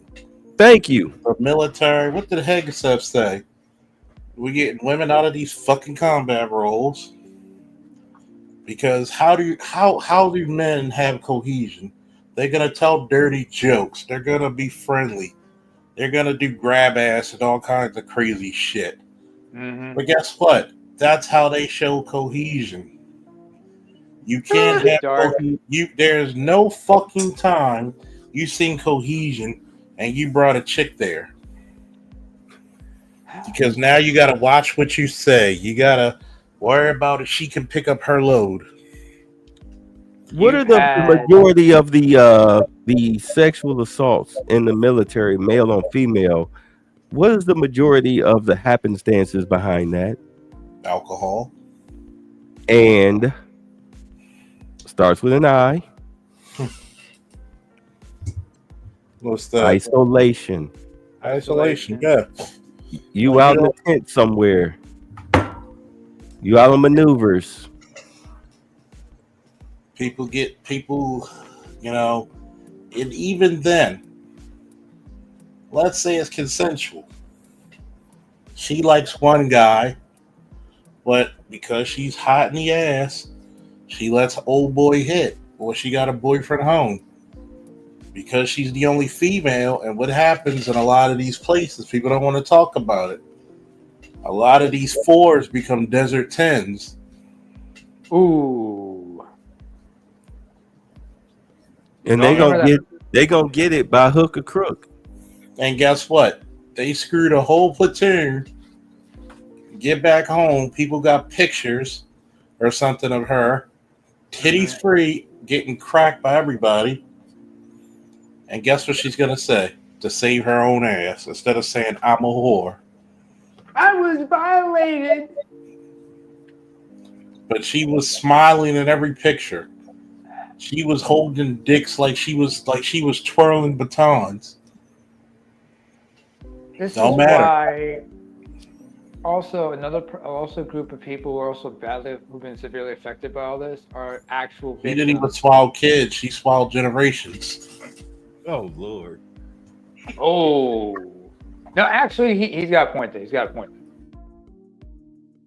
But like I said, another group of people who've been affected by Me Too are actual victims, because a lot of them are now deterred from actually stepping forward and reporting. Like who? I said actual victims. Yeah, because I know, you have some of these women who claim to be victims of Harvey Weinstein. Like, come on, everybody knew what Harvey Weinstein was fucking up to. If you want to be in this movie, you had to meet this gross fucker in his hotel room. You know, the casting couch, he wasn't the only director of the casting couch. That shit was a normal thing. Even what's her name talked about her situation on the casting couch. Zoe Saldana when she was 16 years old. You know, Judy Garland, all the way back when she was 14 years old. You know, I mean, this isn't. It's not new shit. It's not new shit. But when you get Puffy and what's the name exists for a reason. The white guy. Cassie. The white guy. Epstein. These guys, they exist for a reason. They serve the elite. All right? For their perverse pleasures. And they exist for a reason. They don't exist in a vacuum. All right? So true. But you have, and at the same time, you have women that they don't exist in a vacuum when it comes to filing false charges, making false claims, etc., etc., etc. You'll have, like, again, you'll have these chicks. Travis Hunter, I'm telling you right now, she gonna pop out 2 kids, and when if he plays up to his potential, when he get that big payday on that second contract, that's when she gonna hit him with the divorce. As soon as the ink dry on that bitch, he gonna get slapped with divorce papers. You know what? It's interesting you brought up Travis Hunter because I remember saw a picture of him and her, right? If you notice, I think it was Compassionate and Callous, or maybe it was Password OG, one of them on their community tab posted a picture of him with his girl, right? And if you take, and the emphasis on the picture they had was of her left hand, because on her ring finger, yeah, she got that $ shit. I mean, you know, like I said, look, that's a different form of sexual violation, okay? Because that's a prostitute playing a long con. All right, that's a different form of violation. Just like, you know, whatever, the fucking ISIS pretty wife or whatever the fuck she is. Like you were listening to Shira 7, you banked on that shit. Come to find out you're a violent bitch, violent hood bitch. Your husband tried to file restraining orders. He couldn't do it because he tried to file restraining orders against her and the kids, but he couldn't do it against his 2 daughters. His 2 daughters, the 3 of them. He wanted a restraining order against her and the 2 kids against, you know, whatever, keep her away from him and his daughters. He couldn't do that. He tried it 3 separate times. And all of a sudden, the next day, she run the daughter to the hospital, talking about some sexual abuse. Let me tell you what happens in a case like that. They do a cotton swab. They immediately swab the child. They snatch your ass up. They swab your ass for DNA, and then they compare. And if there is no bodily fluid on her private area that matches you, then guess what? You're innocent. There's no court case. If there's evidence that proves that there was no penetration, by what's called a pelvic exam and everything, they take DNA, everything.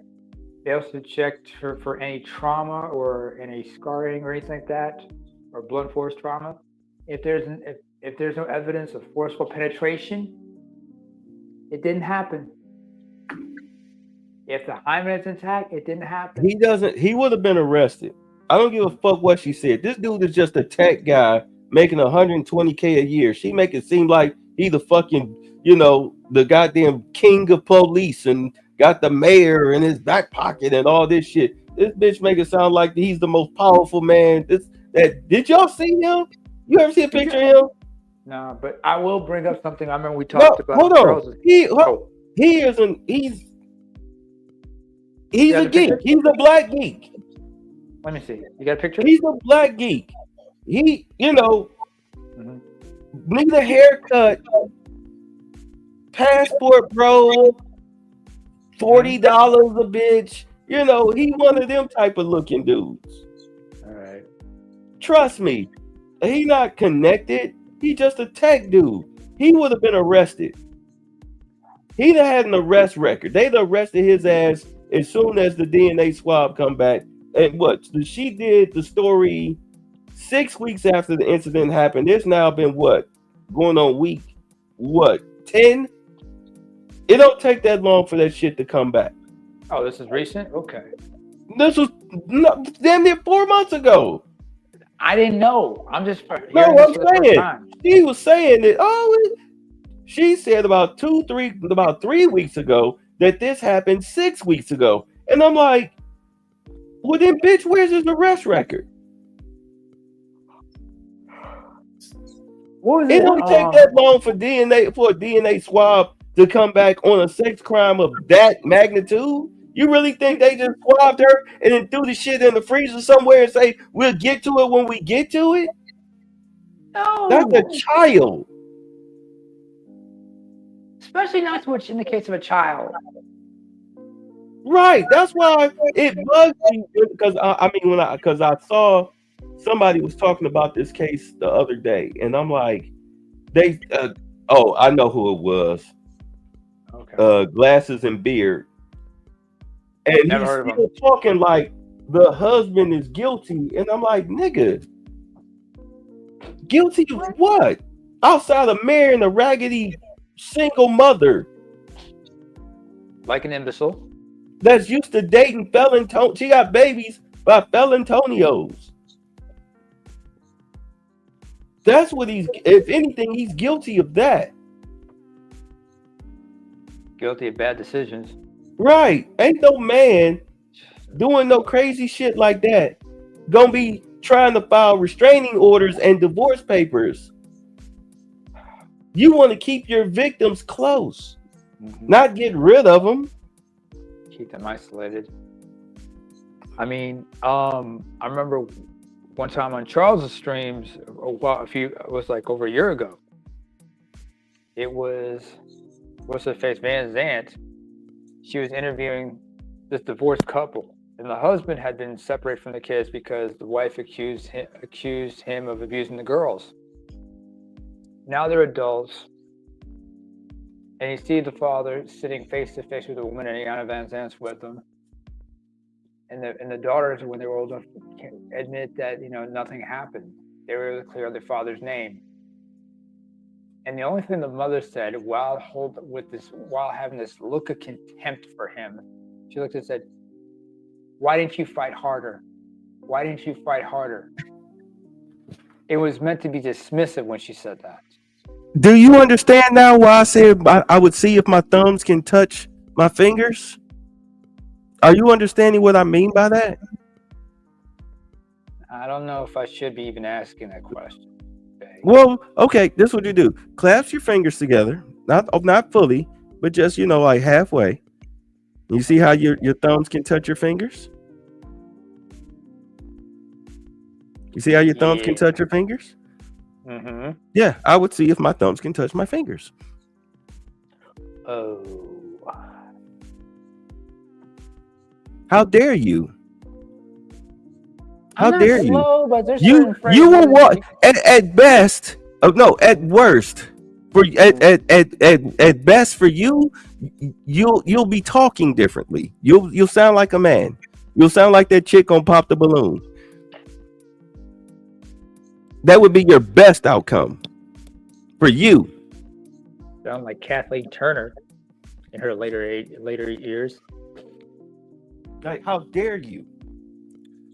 All right, I don't want to. I'm already riled up, and I gotta go to some sleep. They coming to change the carpet down here in the basement at 11. Well, play the video before you shut it off. Yeah, it's the outro. Yeah. Wait, it's the outro. Wait. Yeah. I talk too much. I'm sorry. No, you're fine. All right, y'all. I'll catch y'all Wednesday. Peace.